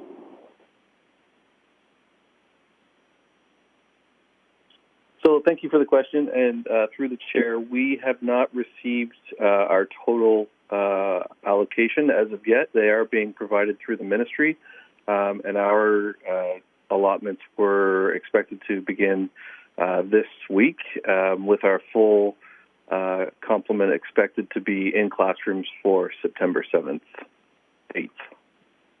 Thank you. September 8th. Trustee Johnstone? Thank you. And then I'll just put out the request that if they are not going to be in place, that be communicated both to trustees and the public so that everyone is advised. And I guess my next question is, how often do the filters in the HEPA get changed? Do we know how frequently those take place? Associate Director Zucker. Thank you, and I'll turn that question also to Senior Manager Anderson. So through the chair, thank you for the question. There are, I believe, at least 4 different units that the Ministry of Government and Consumer Services, have procured. They range from 1 year, 6 months. So depending on the unit, we would change the filters accordingly, and the units are being shipped with, I understand, 1 year supply of filters. So if it's a 6-month change, then they'll send us with 2 filters for that machine. Wonderful, and and we'll have all of those switched over for the first day of school, correct? For the ones that we already have in our classroom. Oh, thank you. Back to Senior Manager Anderson. Thank you for the question, and again through the chair. So the units themselves, we have a work order system that tracks when filters need to be replaced on those assets. So if they are deemed to be replaced, then we would replace them as needed for the first day of school. Yes.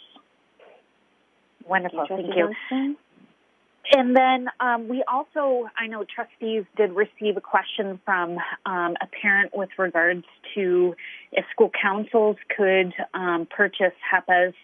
My understanding is that they cannot, but I'm wondering if staff can provide clarity on to that question, whether parent councils can fundraise for HEPAs for their schools, and if not, why? Thank you. Thank you. I'll start with the director. Thank you. Through the chair, like other pieces of equipment we bring into the school board, ministry always requires to have a certain standard to go through our purchasing and procurement department, and also around the liability of the upkeep of the machine to make sure it meets the standards. And that is discussions we've had before, prior to this, even with portable air conditioning units, etc., where once upon a time that kind of was allowed, but with fire regulations, standards of the equipment being maintained, that direction had shifted. But in terms of this specific question, the why, I'll pass to Dave Anderson or Stacy, who have better knowledge of this specific piece of equipment. I can start. Thank you, and through the chair. As in our fundraising policy, we do not fundraise for capital projects or capital and anything that would have an operating cost associated with it. So there would be ongoing costs associated with these filters, whether it be the utilities, whether it be the filters, as they can be quite expensive. So it would be not in accordance with our fundraising policy. And as the director indicated, there are also health and safety and requirements associated with equipment, and so we do not allow the purchase of equipment through school-generated funds. Thank you. Trustee Johnstone, I'll just note that you're getting close to your 5 minutes. Thank you, and I appreciate staff clarifying the last question. I think trustees are well aware of that, but I think it's important for the public to be informed around what the policy is as well. I have two other questions. One is just with regards to the 22 full-time equivalent cleaning staff, or just enhanced cleaning overall. Are we waiting on any further communications from the Ministry of Education or Public Health with regards to enhanced cleaning, or are we ready to go? I just wondering if we've gotten all the information we need. Associate Director Dunlop. Thank you. And through the chair, I believe this is a question for Associate Director Zucker. Yes, thank you. And through the chair, so the 22 positions are temporary positions, and we had the same arrangement in place in the prior year. The funding that was provided by the ministry was not allocated specifically for enhanced cleaning as it was in prior years. It was a lump sum, and the board is able to make those decisions. So through the budget process, we did look at keeping the same number of temporary positions in place as we had in prior year. And again, so we have all the information we need. We have the funding allocated for those 22 temporary positions. And then we will be, or casual even positions, if you'll call them. And then we will look at, again, evaluate things after the first couple of weeks to make sure that we have everything in place that's required in order to make sure our schools are safe. Thank you. Trustee Johnson, so we're ask the final quick question since you're past your 5 minutes. Okay. I guess my final question would just be just with regards to remote learning, are we tracking the requests for remote learning? And just because I know we received quite a few last year at the last minute, I believe we're being a lot more firm this year with regards to when parents and students can enroll in remote learning. And that's because we've been able to provide communications much more in advance. But I'm just wondering if we're tracking requests just so we can get a better understanding of what parents and students are requesting. Thank you. Thank you. Associate Director Dunlop. Thank you, Chair Danko, and through the chair, thank you for the question. We are doing a parent survey where all requests will be tracked for a switch to remote learning, and that is starting in September. And I'll refer you to slide, I'm sorry, I'm just looking it up. Slide 5-20 that gives an outline of that process. Thank you. And just, I think, to further be clear on the question, have we tracked anything to date, or will it only be tracked through that survey? Thank you, Chair Danko. We haven't formally done tracking at the system level to date. Some schools are aware of families who came in late, or in later June they've indicated that they wanted to move to remote, but that formal tracking will take place through the survey. Thank you. And so, Trustee Johnstone, I will come back to you when we're done questions regarding masks for kindergarten students. Thank you. Moving on to Trustee Miller. Any questions? Yes, thank you. And through the chair, I have a couple of questions, but they are sort of jumping around, so I hope that staff can bear with me here. In regards to full-day kindergarten students, I know that Superintendent McPherson let us know that all students in our elementary grades would be able to share items, share books, share manipulatives. But I'm wondering if we could get clarity specifically for full-day kindergarten students, whether they will be able to use their room in full, given that our kindergarten classes look very different than the rest of the school. They use carpet time, which they were not, they had very limited social spaces the previous year. Certain sensory tables and bins were not available. I believe, there were lots of furniture that had been removed for a variety of reasons last summer. So I'm just wondering what the full-day kindergarten classroom looks and feels like. Thank you. Associate Director Dunlop? Thank you, Chair. I'll pass that question to Superintendent McPherson. Thank you, and through the Chair, the plans that we're putting together at this time are currently in front of Public Health, and we are seeking direction regarding some of the shared centers. That being said, any of the materials in bins and just toys, manipulatives, may be used by kindergarten students as long as they are ensuring hand hygiene as well as respiratory etiquette.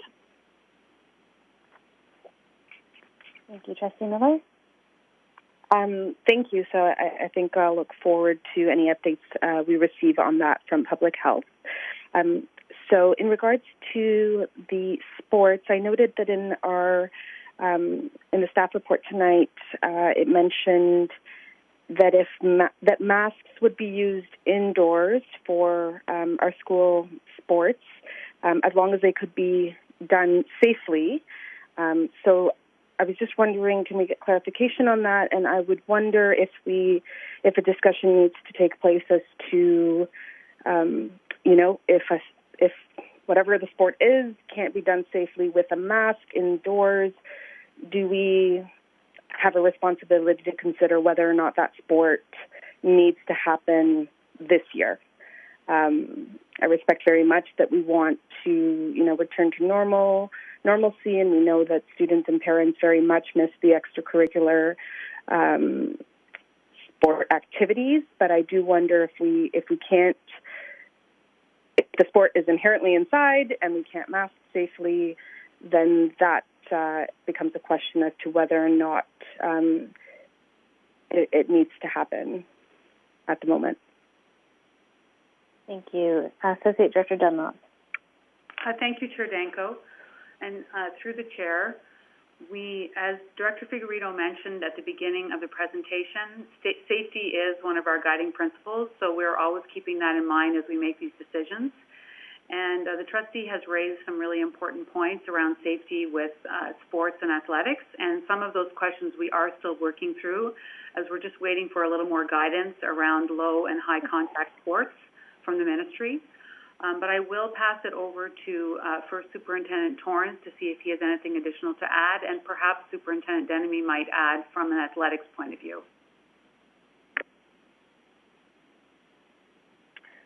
Thank you, Associate Director Dunlop. I have nothing to add at this point, but I will turn things to Superintendent Denemy.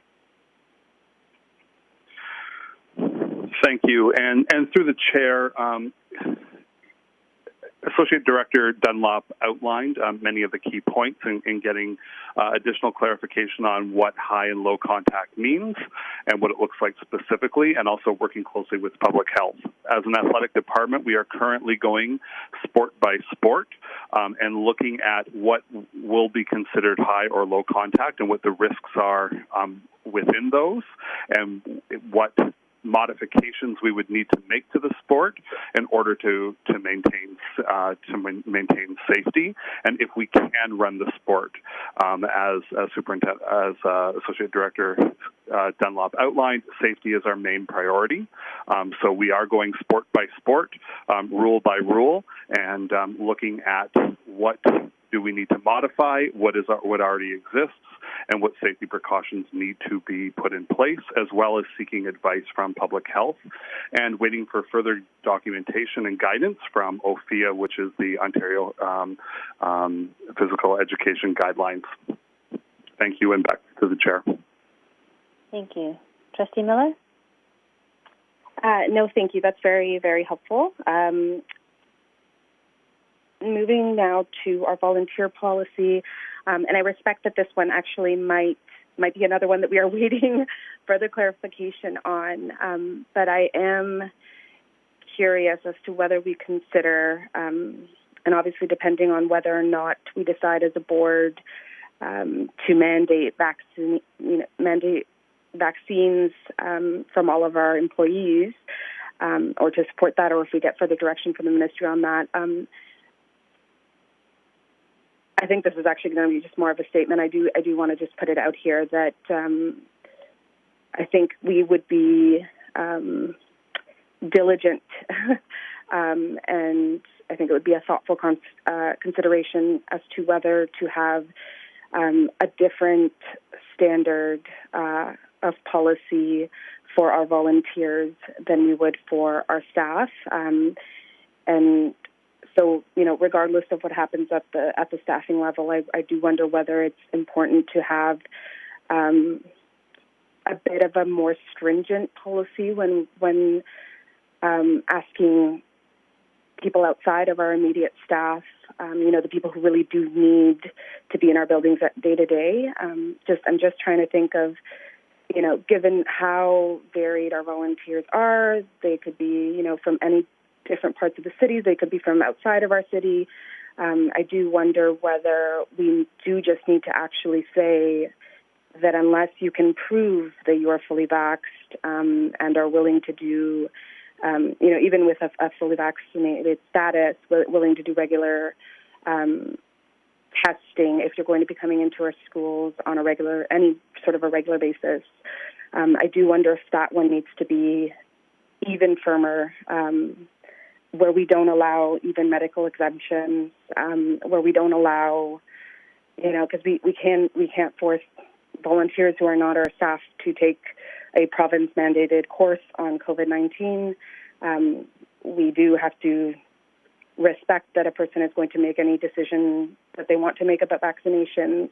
But then maybe that means that this is not the year that you volunteer at your local school. So I just wanted to make that as a general statement. I'm not sure if we will need to pick this conversation up again later, but I'm hopeful to hear what happens on both our staff vaccination mandates and what we will consider from our volunteers. And then my one final question, and I will let other trustees share their thoughts. I do just actually want clarification. I know that Trustee Johnstone mentioned that she is considering a motion later at the end of this discussion around mandating our masks for full-day kindergarten again, as we did last September. And I'm just wanting to see clarification either from the chair or director around whether we actually need an extension, given that we had set that direction last year, whether we need a separate motion, or could we theoretically just continue the way that we had, the way that we are currently doing. Thank you. Thank you, Trustee Miller. So I will turn to the director and the trustee officer regarding whether or not we would require an extension or a new motion regarding mandated masks, in particular for kindergarten students, given the new ministry guidelines. Thank you. Through the chair. The reason on page 5-9 it is written there was to be transparent with the community and reminder the trustees that motion from August 24th is still being enacted and operationalized by staff for the simple reason there was no end date to that motion. And because we're still in, I would say, COVID mode in terms of our schools operating, staff has put this on the slide as a reminder that that's how we're still operating, and we'll be expecting our kindergarten students to also wear masks. And of course, we still have the exemption piece that we had in place last year that is available for all students based on the ministry guidance document. So there's no need for a new motion because this motion stays on the book. There will be one day, and I'm very hopeful that there will be to rescind this motion because we will no longer be in this situation where any students require masks, but I hope that answers the trustee's question. Through the chair. Thank you. And Trustee Miller, you are just past your 5 minutes, so if it's okay, I'm going to move along to Trustee Mulholland. Oh, I just have one quick clarification to the director's point. No question. I'm sorry. Well, sorry, I just no, it's a point of clarification. She's had clarification. 12 questions at 18 minutes. Sorry, Trustee Mulholland, question. she's entitled to 5 minutes of question time, and she's just over that. So just a point of clarification, and we will keep moving on. Yeah, sorry. Trustee Miller, quickly. It is specific to what the director just said, that given that we don't need, we technically are still working with that last motion. I just wanted to ask whether we are still providing masks for students if they need it, when they need it, or parents still being required to send masks. I just wanted to hear that piece in terms of equity, that we are still making masks available at all of our facilities. Okay, and then I'm going to have to stop you there. Mr. Director or Associate Director Dunlop, would you like to answer? Well, through the chair, the answer is yes, we will still be providing them. Sorry, Mr. Director, you're difficult to hear right now. The answer is yes, we will still be providing them, and the ministry has also procured smaller masks as well for younger students. So the answer is yes, through the chair. Thank you. Trustee Mulholland, any questions? No questions. Thank you. Trustee Tutt? Yes, thank you. Two very quick questions. I can see that, we've spent quite a bit of time on this topic, but just very quickly, my questions involve the presentation around the HEPA filters. I just wonder, and this is part of, I guess, a bit of an education here for me. My question essentially is, the HEPA filters that are going to be going in the classrooms, is it just one filter per classroom? And I guess that would also be based on the numbers that are in that classroom. And so I wonder if, let's say there's a greater number of students in a particular classroom, will we need an additional HEPA filter in that classroom, or is one sufficient enough for a given classroom? That's my first question. Thank you. Thank you. I'll turn to Associate Director Zucker or Senior Manager Anderson. Thank you. And through the chair, my understanding is it would be one per classroom, but I will have Senior Manager Anderson confirm. Thanks very much. And through the chair, that's correct. It is one per classroom, and the units are defined by volume area of the room, so not necessarily the occupant, but the size of the space. So it would be one per class. Thank you. Trustee Tutt? Thank you for that answer. And then my second question essentially is, and again, I should have prefaced this the first go-around. Essentially, my concern is particularly around the schools that are in the Tier 3 kind of section or category. And so I also wonder if, do we have any CO2 monitoring devices in those classrooms? And if we don't, have we given any thought, given that these schools do not possess mechanical ventilation systems? Through you, Madam Chair. Thank you. Associate Director Zucker? Thank you, and I'm going to ask Senior Manager Anderson to answer this question, please. Certainly. So thank you for the question. And through the chair, CO2 monitoring isn't something that would be provided specifically in the Tier 3 schools. The CO2 monitoring would typically trigger a demand for fresh air, and that fresh air would be pushed into the classroom through mechanical means. And by nature, the Tier 3 schools are exhaust only, so there is no mechanical equipment or unit that could push in additional fresh air. So the additional CO2 monitoring is somewhat redundant. So we would be relying on windows if they're operable, and the HEPA units in those Tier 3 classrooms. Through the chair. Thank you, Trustee Tuss. Thank you. Those are my questions, Madam Chair. Thank you. Thank you. Student Trustee Mahmood.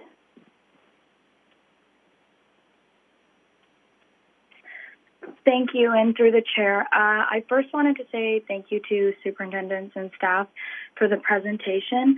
I do have a few questions. My first question would be about the quadmester secondary learning model.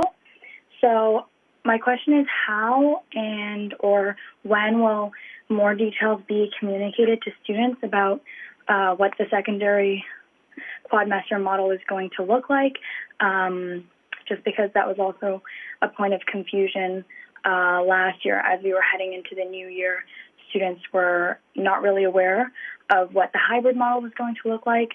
So when will those kinds of details be communicated to students?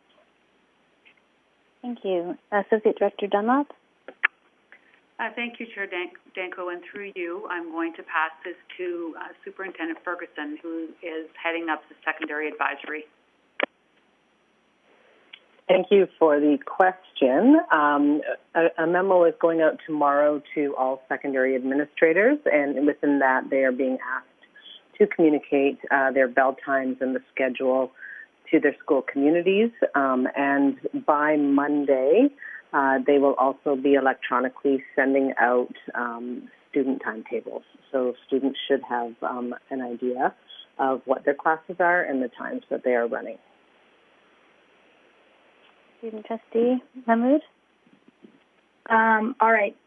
Thank you. My next question is regarding in-person students who might be taking e-learning courses in secondary. Since we will be doing quadmesters for secondary students, does that mean that students will be staying at school or returning home if they have an e-learning course, if they are in-person learners? Superintendent Ferguson.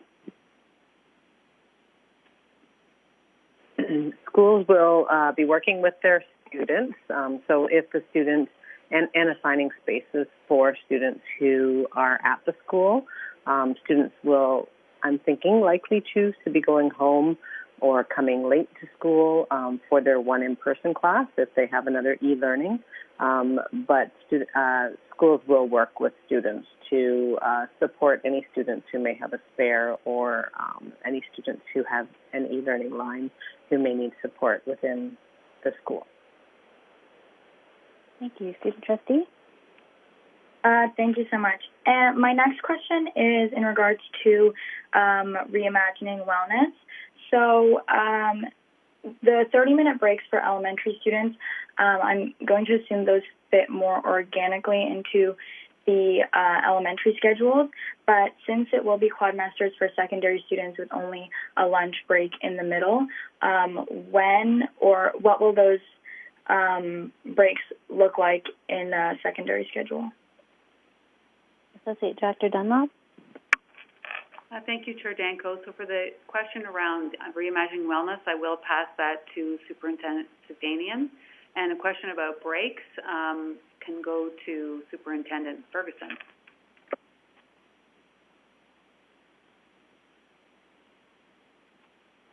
So thank you to the student trustee for the question, and through the chair. The model in secondary will look a little bit different. So we are still looking at the 2 periods that the student is participating in, that the 3 areas will be addressed, and the draft schedules that we are preparing for the schools will provide some structure around how that can best happen.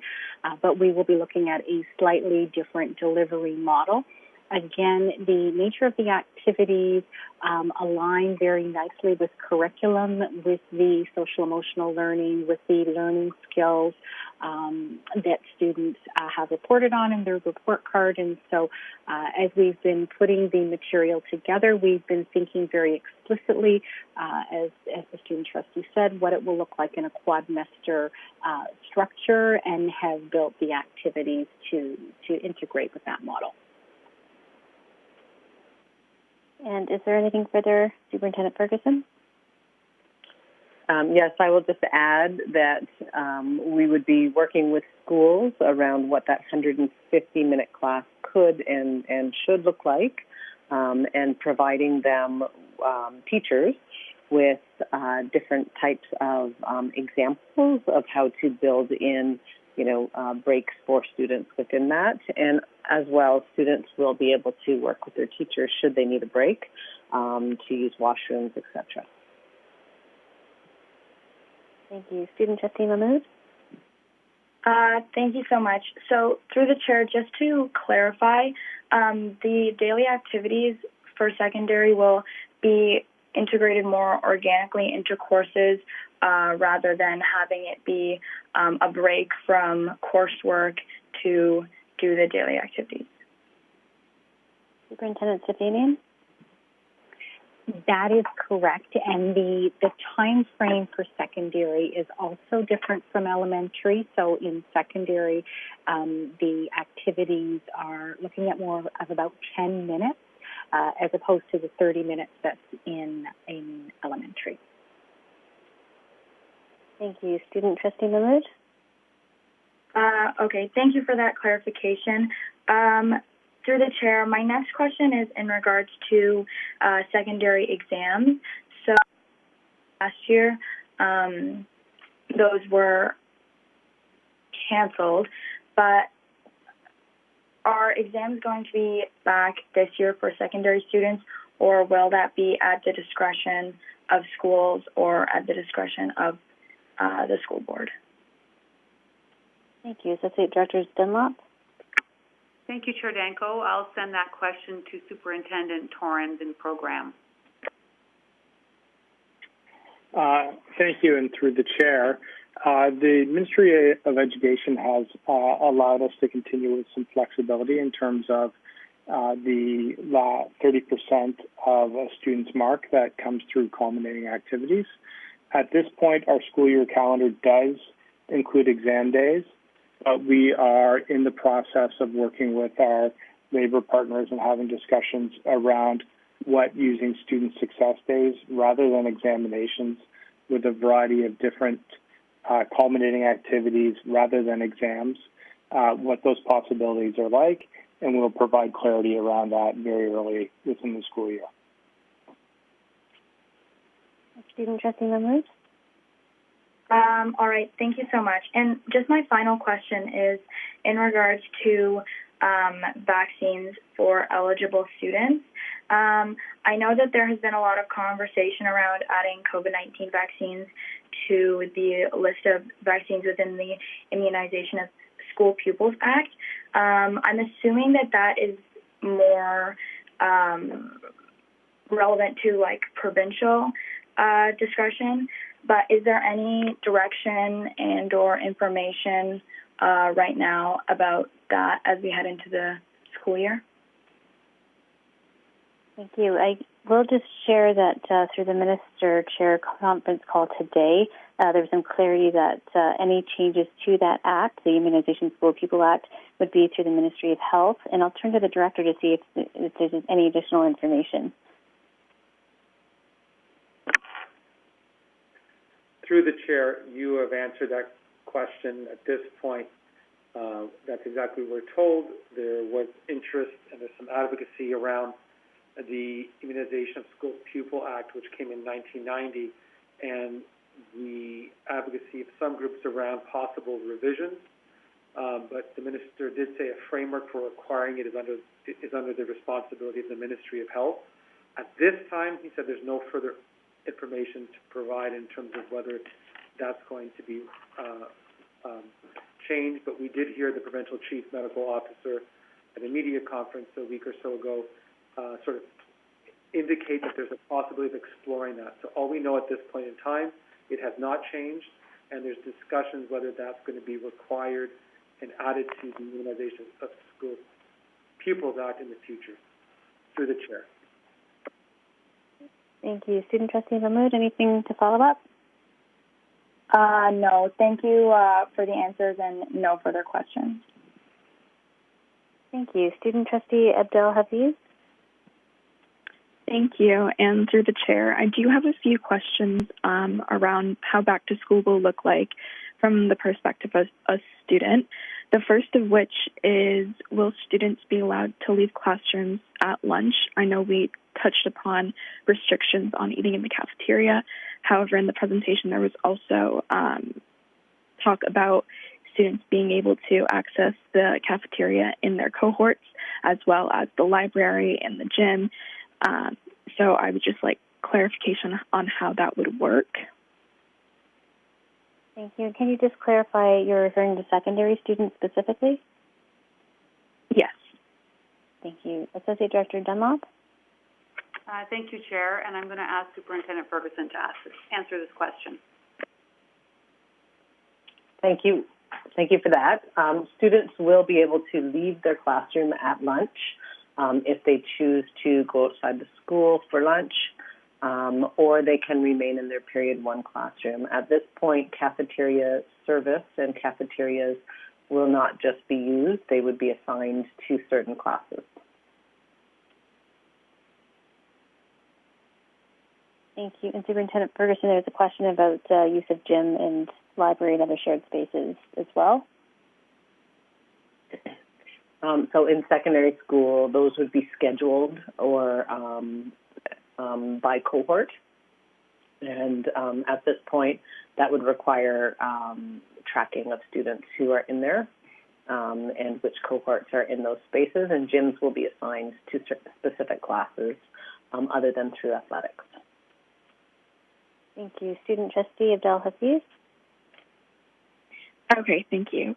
My next question will be if students are able to move around within their cohorts in their classrooms, specifically related to group work or any of that sort, or will students, like last year, have to remain in their seats and just have restricted access to like hallways and stuff? Through the Associate Director to Superintendent Ferguson.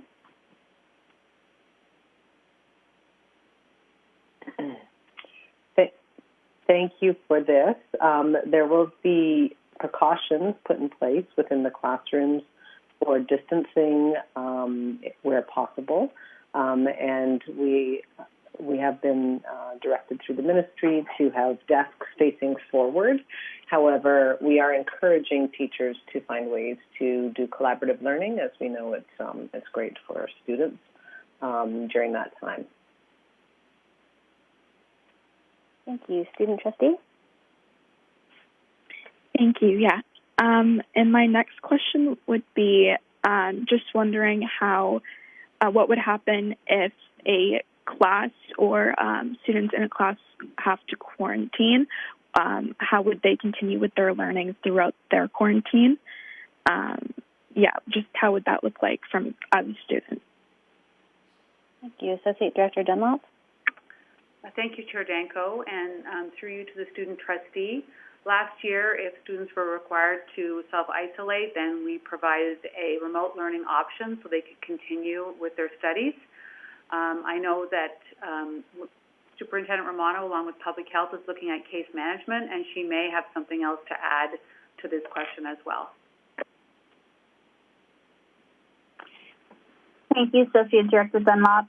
Yes, we're looking very closely to work out the logistics of what case management would look like. We know that it will look different from last year, particularly at secondary, due to the pathway of vaccine. Those students with vaccine will be returning to the classroom more quickly. So we will be able to talk about next steps in terms of that continuity of learning for those who do need the vaccine once we have a clear process created in collaboration with Public Health. Thank you. Thank you. Student Trustee Abdel Hafiz. Okay, perfect. My next question would be if just regarding extracurriculars and sports, will sports be restricted to inter-board competing, or will students be allowed to compete at a provincial level like SASA or OSSA or any of those tournament styles? Thank you. Associate Director Dunlop. Thank you, Chair. I'll ask Superintendent Denemy to answer the question. Thank you. And through the chair, we are looking at provincial sports, such as ASA or SASA competition. Those organizations are working with public health and local public health where the tournament would be held in order to ensure safety for all participants within that. But at this time, we will be looking at provincial sporting events. Thank you. Student trustee? Okay, perfect. And then my last question would be just restrictions around the extracurriculars that involve students traveling out of their schools, specifically things like board committees or student senate. Will we be able to have those in person, or will they remain remote? Associate Director Dunlop. Thank you, Chair Danko, and through you. Right now, meetings of that kind with large numbers of people will continue to be virtual meetings. We're all hopeful that that will end soon and we'll be able to meet more in person, but for now, they will continue to be virtual.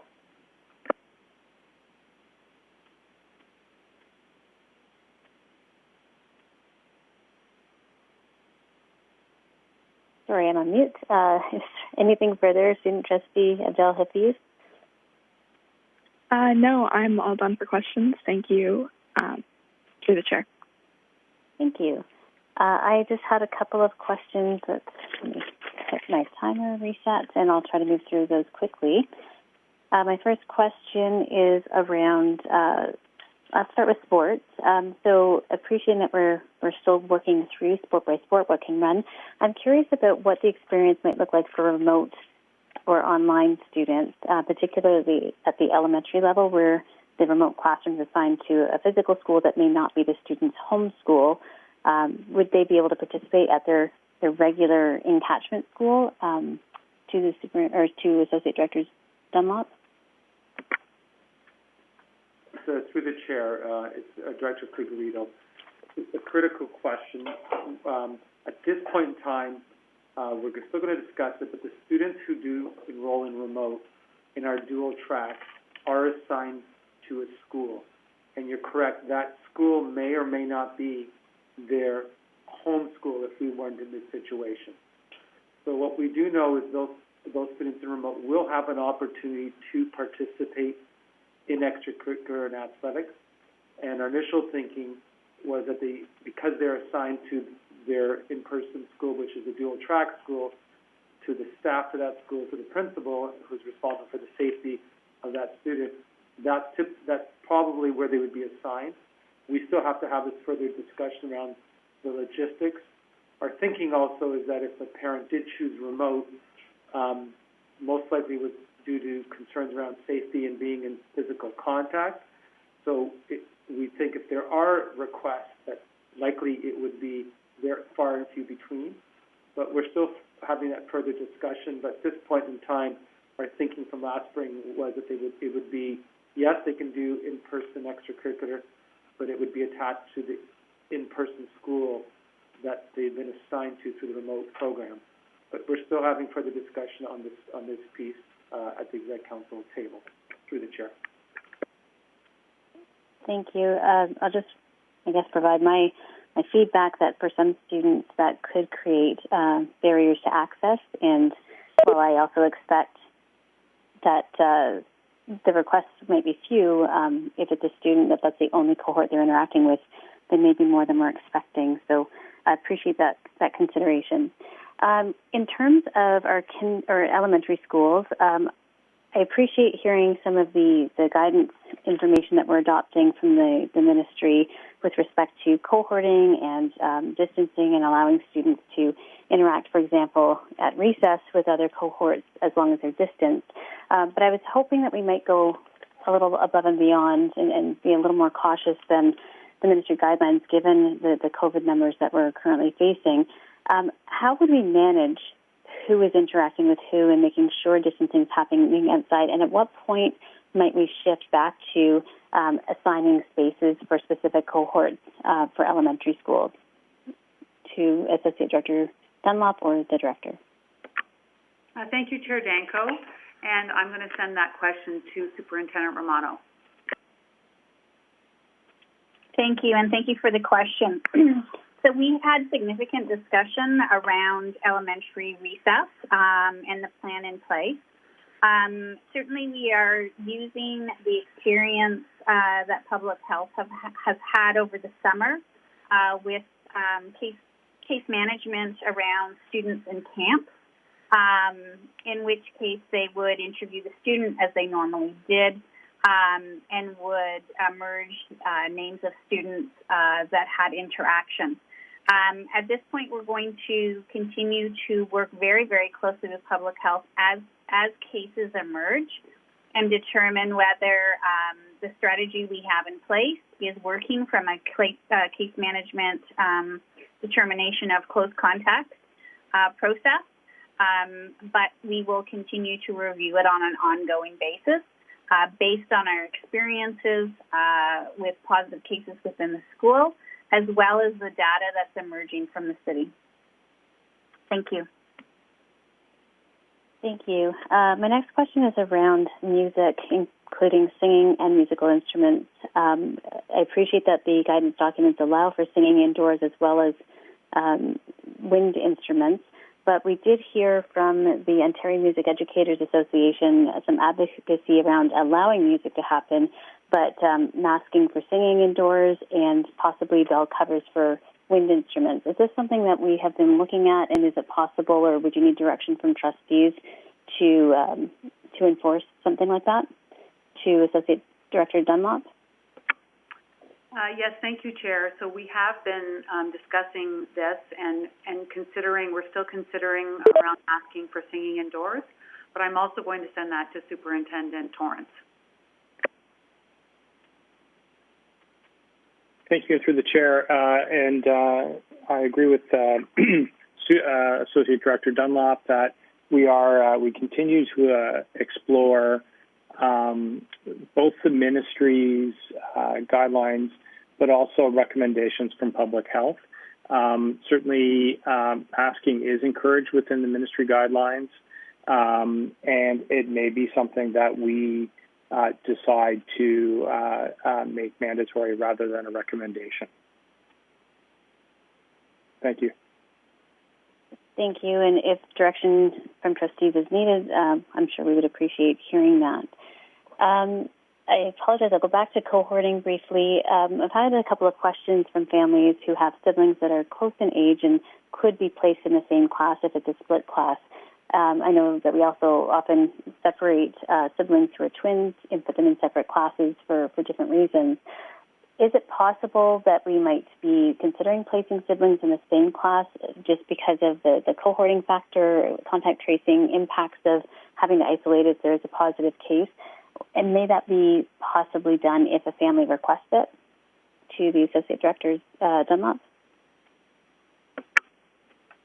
Thank you, Chair Danko. So it's an interesting question, and I think that's a question probably best answered by principals in schools. So if parents were interested in having siblings be in the same class, as you said, if they were twins or if they're just close in age, then probably the best thing to do would be to speak with the principal about why that's necessary, and certainly it could be considered. Thank you. Appreciate that. I think I have three quick more questions. The first one is around heat and extreme temperatures. Just looking at our policy for inclement weather, we typically don't declare heat days or close schools due to heat, but given the PPE that we're expecting our staff and students to wear, is that something that we're considering if we do have a high heat, high humidity day in the fall? I'll maybe take that to the Director. Yes, so thank you. Through the Chair, as we've seen through some of these extreme heat warnings that we're experiencing right now, our policy does define extreme temperatures as extreme cold or extreme humidex. So that is something if we will need to monitor in our spaces. And we don't take lightly, as we know from the policy, to close the school at any time because we know the impact on families if the school is closed. But that is something we'll have to monitor, especially this September around the temperatures and the PPE requirements. Through the chair. Thank you. And one other question was around, apologize, I've got a lot of notes, polling stations in schools, and appreciate the director's update on that. I just wanted to clarify, can boards refuse to allow schools to be used as polling stations? Noting, of course, we want to promote, democratic voting and access, but I was just curious, given the context that we're in, if we even have the option to refuse, or is this something that's determined at a different level? To the director. So through the chair, to that question, this question was asked actually years ago around use of facilities and whether we actually could deny under the Elections Act polling stations in our schools. And I had to explore this, and the answer was no at that time.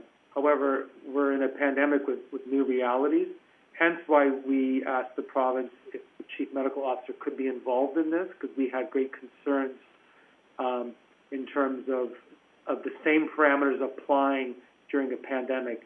So if there's going to be use of polling stations, we were very concerned around what access points to the building, etc., and potential, exposure to other staff and students. We're waiting for that memo around the parameters, and once I have that, I will be providing trustees an update. But to your original question under the Elections Act, when we looked at this years ago, the answer is no. We had to work and provide our schools as polling stations for those days. Okay, thank you for clarifying that. And I think my one last question is around the new policy for immunization disclosure and testing. What is our right as an employer if someone wanted to refuse? They either refuse to disclose and refuse to test or refuse the education piece. Is that something under the Occupational Health and Safety Act that would lead to an unpaid leave, or what does that look like, or do we have clarity on that? And I'll start with the director. Thank you for that question, and I will ask Superintendent Nunn if he has further information. I've explored this, so I think it's very clear that immunization is giving the community some confidence that everyone who's coming to work is either immunized or will be participating in regular ongoing testing. But if an individual refuses to not participate in the testing, then that would be a challenge as an employer. And as employers, we could then indicate that the person could not attend work unless they participate, and it could lead to potential dismissal if someone did not follow that policy, because it does provide option of vaccination or testing, and that would be a requirement as us as an employer to make sure that one of those two things are being followed. So I've looked into that initially, and someone could then be refusing to show up to work, and if they do show up to work, they wouldn't be able to perform their duties. So it could lead to some form of discipline, up to and including termination. My hope is that we don't get to that point, but that is a possibility, and I'll ask Superintendent Nunn if he has further clarification from HR. Thank you, and through the chair, the director has captured it well.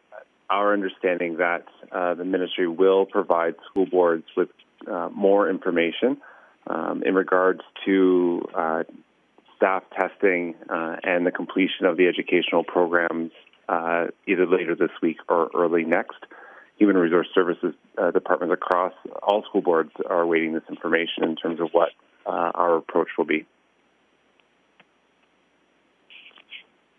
Thank you. Okay, I'm going to turn back to Trustee Johnstone, but I'm just going to clarify. So we have an existing motion regarding masking for kindergartens to grade 3 that trustees passed last August in 2020, and that is still in force or being operationalized by staff since it was not time limited. So just again, turning to trustee officer for a bit of more clarity, at this time, would it be appropriate to make a reaffirmation motion, or is that out of order?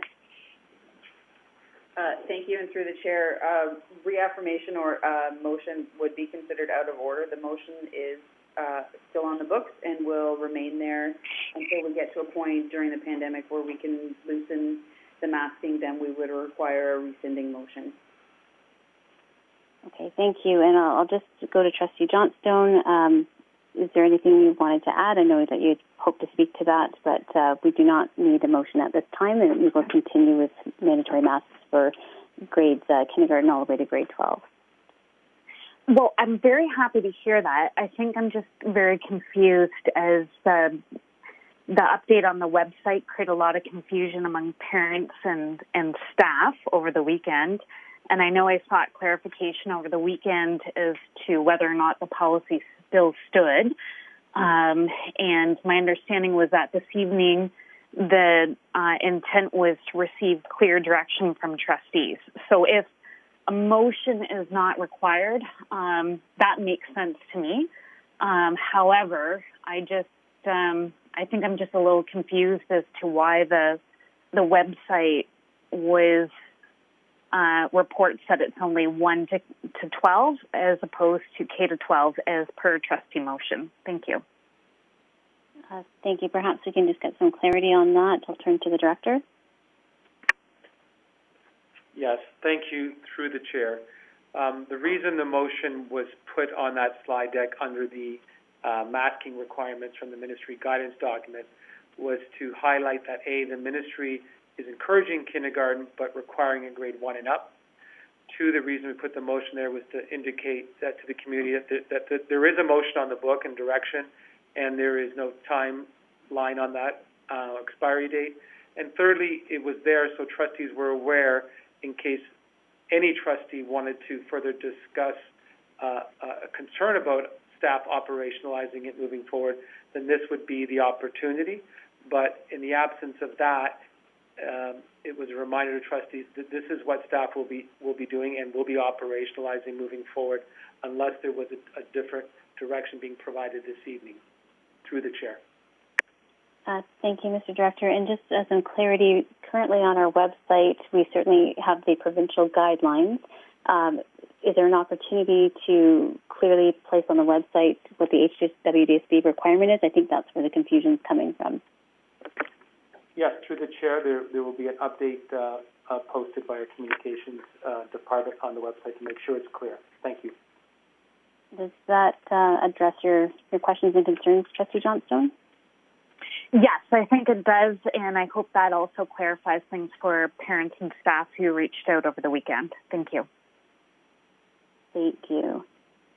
Okay, and so I think in the absence of any discussion that, for the record, this board is still in agreement that masks should be mandatory for kindergarten as well as grades 1 to 12. So I'll just put that as on the record as chair, since we did not have any one raising that as an issue. So thank you.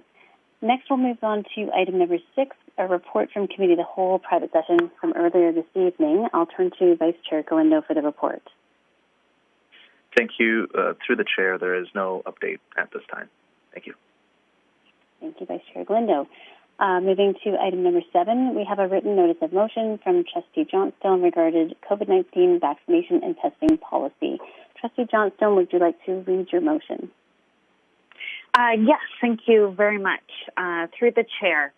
So I'll read the motion. Whereas Ontario has entered the 4th wave of the pandemic, and where the City of Hamilton is among the lowest has among the lowest COVID vaccination rates in the province, and where the City of Hamilton recorded Ontario's highest COVID rate on August 11th and 12th, and where the City of Hamilton's modeling predicts the 4th wave will largely impact the young and unvaccinated, and whereas public education is the cornerstone and foundation of a healthy, vital, and progressive society, and whereas keeping schools open has been deemed a priority for children's learning, mental health, and well-being, and whereas data shows that being fully vaccinated significantly reduces the risk of the most serious outcomes of COVID-19, including the variants of concern to date, and whereas vaccines are readily available throughout the City of Hamilton, and whereas it is incumbent upon society to protect children under 12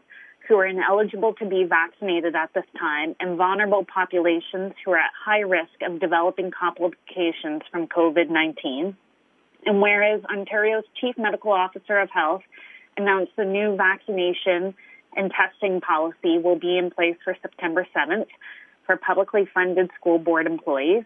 And whereas Ontario's Chief Medical Officer of Health announced that there are discussions with the Ministry of Education on developing an immunization policy for students that would require parents to report their children's vaccination status, and those not vaccinated would be required to undergo regular testing. Further, whereas Hamilton Public Health is requesting permission from the province to link data and report on school-by-school COVID vaccination rates, and where the Board of Trustees should lead by example and support the health and safety of students and staff in the overall effort to keep schools open by applying the same vaccination and testing policy to itself. Therefore, be it resolved that the same vaccination and testing policies applied to HWDSB employees also be applied to HWDSB trustees. And B, that the chair write a letter to the Ministry of Education and request that any new vaccination and testing policy be fully funded, that focus efforts be made to protect the privacy of individual students and staff where the vaccination data is collected and reported publicly, and that additional funding be released to target additional health and safety needs of school communities identified by Hamilton Public Health as being at greater risk to ensure HWDSB workplaces and schools remain as safe as possible for students and staff alike. Thank you. Thank you, Trustee Johnson. I understand Trustee Tutt wanted to second the motion. Can you That's confirm, correct, Trustee Madam Tutt? Chair. Yes, Thank that's you. correct, Madam Chair. Thank you.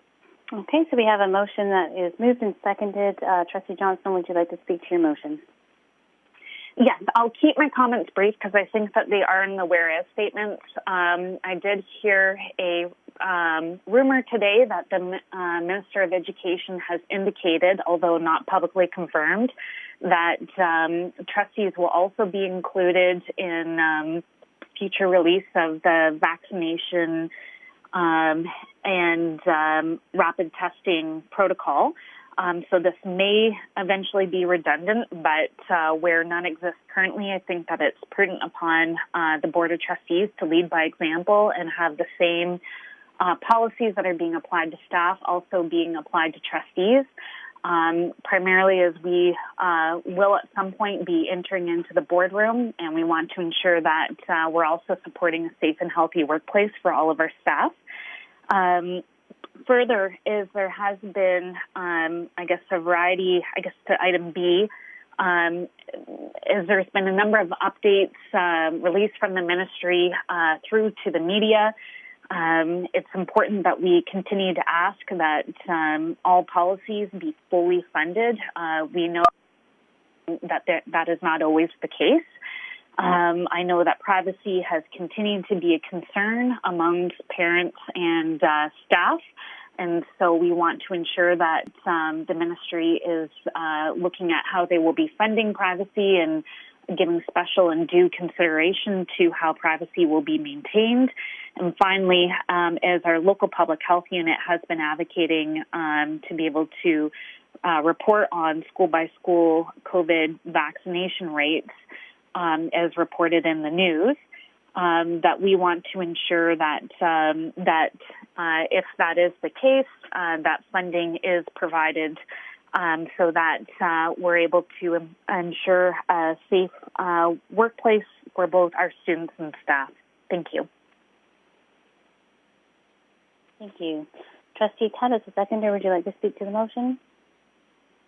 I think thank you, Madam Chair. I think Trustee Johnstone pretty much captured it quite eloquently and spoke to the spirit of the motion wholeheartedly and perfectly. The one thing I would add is I think Trustee Johnstone has said that, I think it's incumbent upon all of us trustees now to lead by example. And I'd echo that, particularly that we know and we're starting to hear that we are in a fourth wave. And so now we have vaccines and vaccinations are starting to become stagnant somewhat. I think it's important that we not let up and we continue to be prudent, act in a safe manner, and we show and we help, especially those most vulnerable, which are our students and their parents and our educators, who are essentially on the front lines of this and are in a bit of a peculiar situation, especially with dealing with students that are not eligible yet for vaccination. I think it's important that we continue to do this work and lead by example and show that we're taking it seriously, and we are willing to take strong measures to protect those populations that enter our school environment, on our school property. So I'm happy to support this motion, and I thank Trustee Johnstone for bringing it forward. And I encourage my colleagues around the horseshoe to find it within you to support this motion tonight. Thank you, Madam Chair. Thank you, Trustee Tutt. I'll go in reverse order through trustees and then student trustees for any comments to the motion. Trustee Mulholland. No comments. Thank you. Trustee Miller. Hi, thank you. And through the chair, I support this motion. I think that we are at a crossroads. Mandated vaccines is something that everyone who has gone through the Ontario school system in the last, significant decades, the last few decades, knows it. We provide immunization records for each individual student. I did it for, my parents did it for me, and I have done it for my own children. So it is not anything new or bizarre. And while I respect, an individual's right to their own medical privacy, the reality is that schools are a public place, and they are an incredibly important pillar of our society, of our local communities. And I'm quite honestly, for lack of better words, very tired that we seem to be comfortable with our children bearing some of the largest impacts of this pandemic, and that some adults seem to be comfortable with that within their personal decision making. We've talked at this table over and over and over again about how resilient our students are. Our staff have jumped through hoops, redesigned the hoop, redesigned the circus, then back to the drawing board to redesign it again as new updates have come from the ministry, and as we have pivoted every single step of the way, and our children have been living that and leading that pivoting. So the reality is that there are vaccines. There have been vaccines for months. Mass vaccination is a huge part of our safety, of our public health, and of our common good. And as it was stated in the motion, it's our responsibility now to do this. And then to also continue testing and to continue masks and to continue social distancing and to continue limiting your extracurricular activities. So I'm fully in support of this. I will just say quickly that I do respect that there are some of our employees who may not be able to do this, and I do very much know that we will support them either through vaccine access or through another form of accommodation if they truly cannot receive this vaccine. That's also a reality, but in order for us to be able to accommodate those cases that truly need the accommodation, everyone else has to be on board with the responsibility where we can manage it. So thank you. Thank you, Trustee Miller. Trustee Galindo. Thank you, Chair. I don't have any questions, but I do support the motion. I think this is an opportunity for us to really show that we are not above any employee within our organization or institution, and we lead by example. So thank you. Thank you. Trustee Dees? Similar comments. I do support this motion, as Trustee Galindo said, because we do need to lead by example, and secondly, because that we do need to protect the privacy of our students. So I'm in full support of this. Thank you. Thank you. Trustee Buck? Thank you very much, Madam Chair. My understanding was that trustees were already required to follow the same guidelines as was announced last week for our staff. So if that isn't the case, I have two thoughts for the motion on the floor. To the first part of the action item, I'm in no way interested in mandating another individual's health care plan, and am supremely disappointed in the province's decision last week to insert itself into the personal lives of education staff members in Ontario. Individuals in partnership with their own family doctor who are aware of the intimate details of their patient's personal situation are capable of making the best decision for their health. Along this same line of thinking, I would not presume to know what the best health advice is for any of my colleagues. So I will not be supporting the motion set before us tonight on those merits. However, I do support the intent of the second half of the motion. For that which the Ministry of Education mandates, or the province mandates, they should fully fund. As well, the motion requests a focused effort to protect the privacy of our students and staff, and I wholeheartedly agree with this. An individual's medical information is incredibly sensitive and personal, and the confidentiality of that must be maintained. No further comments. Thank you, Trustee Buck. Just to clarify, did you want to separate out items A and B for voting? I don't think that's necessary. Okay, thank you. Trustee Bingham?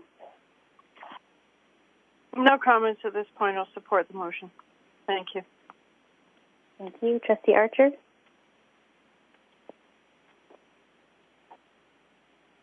No comments. Thank you. Thank you. Student Trustee, which order am I going in? Abdel Hafiz? Thank you. I fully support the motion. Yeah.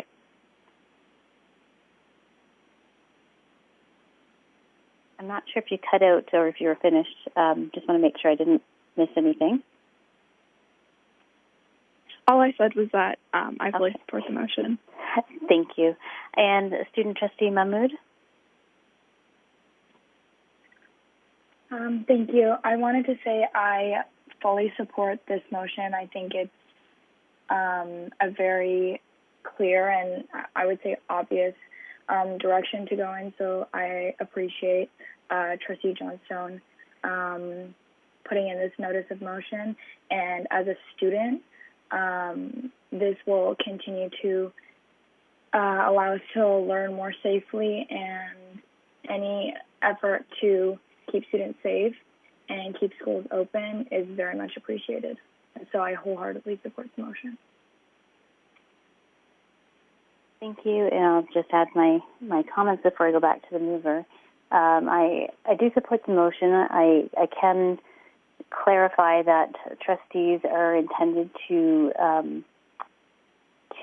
have to follow the vaccination and testing policy that's referred to in the motion.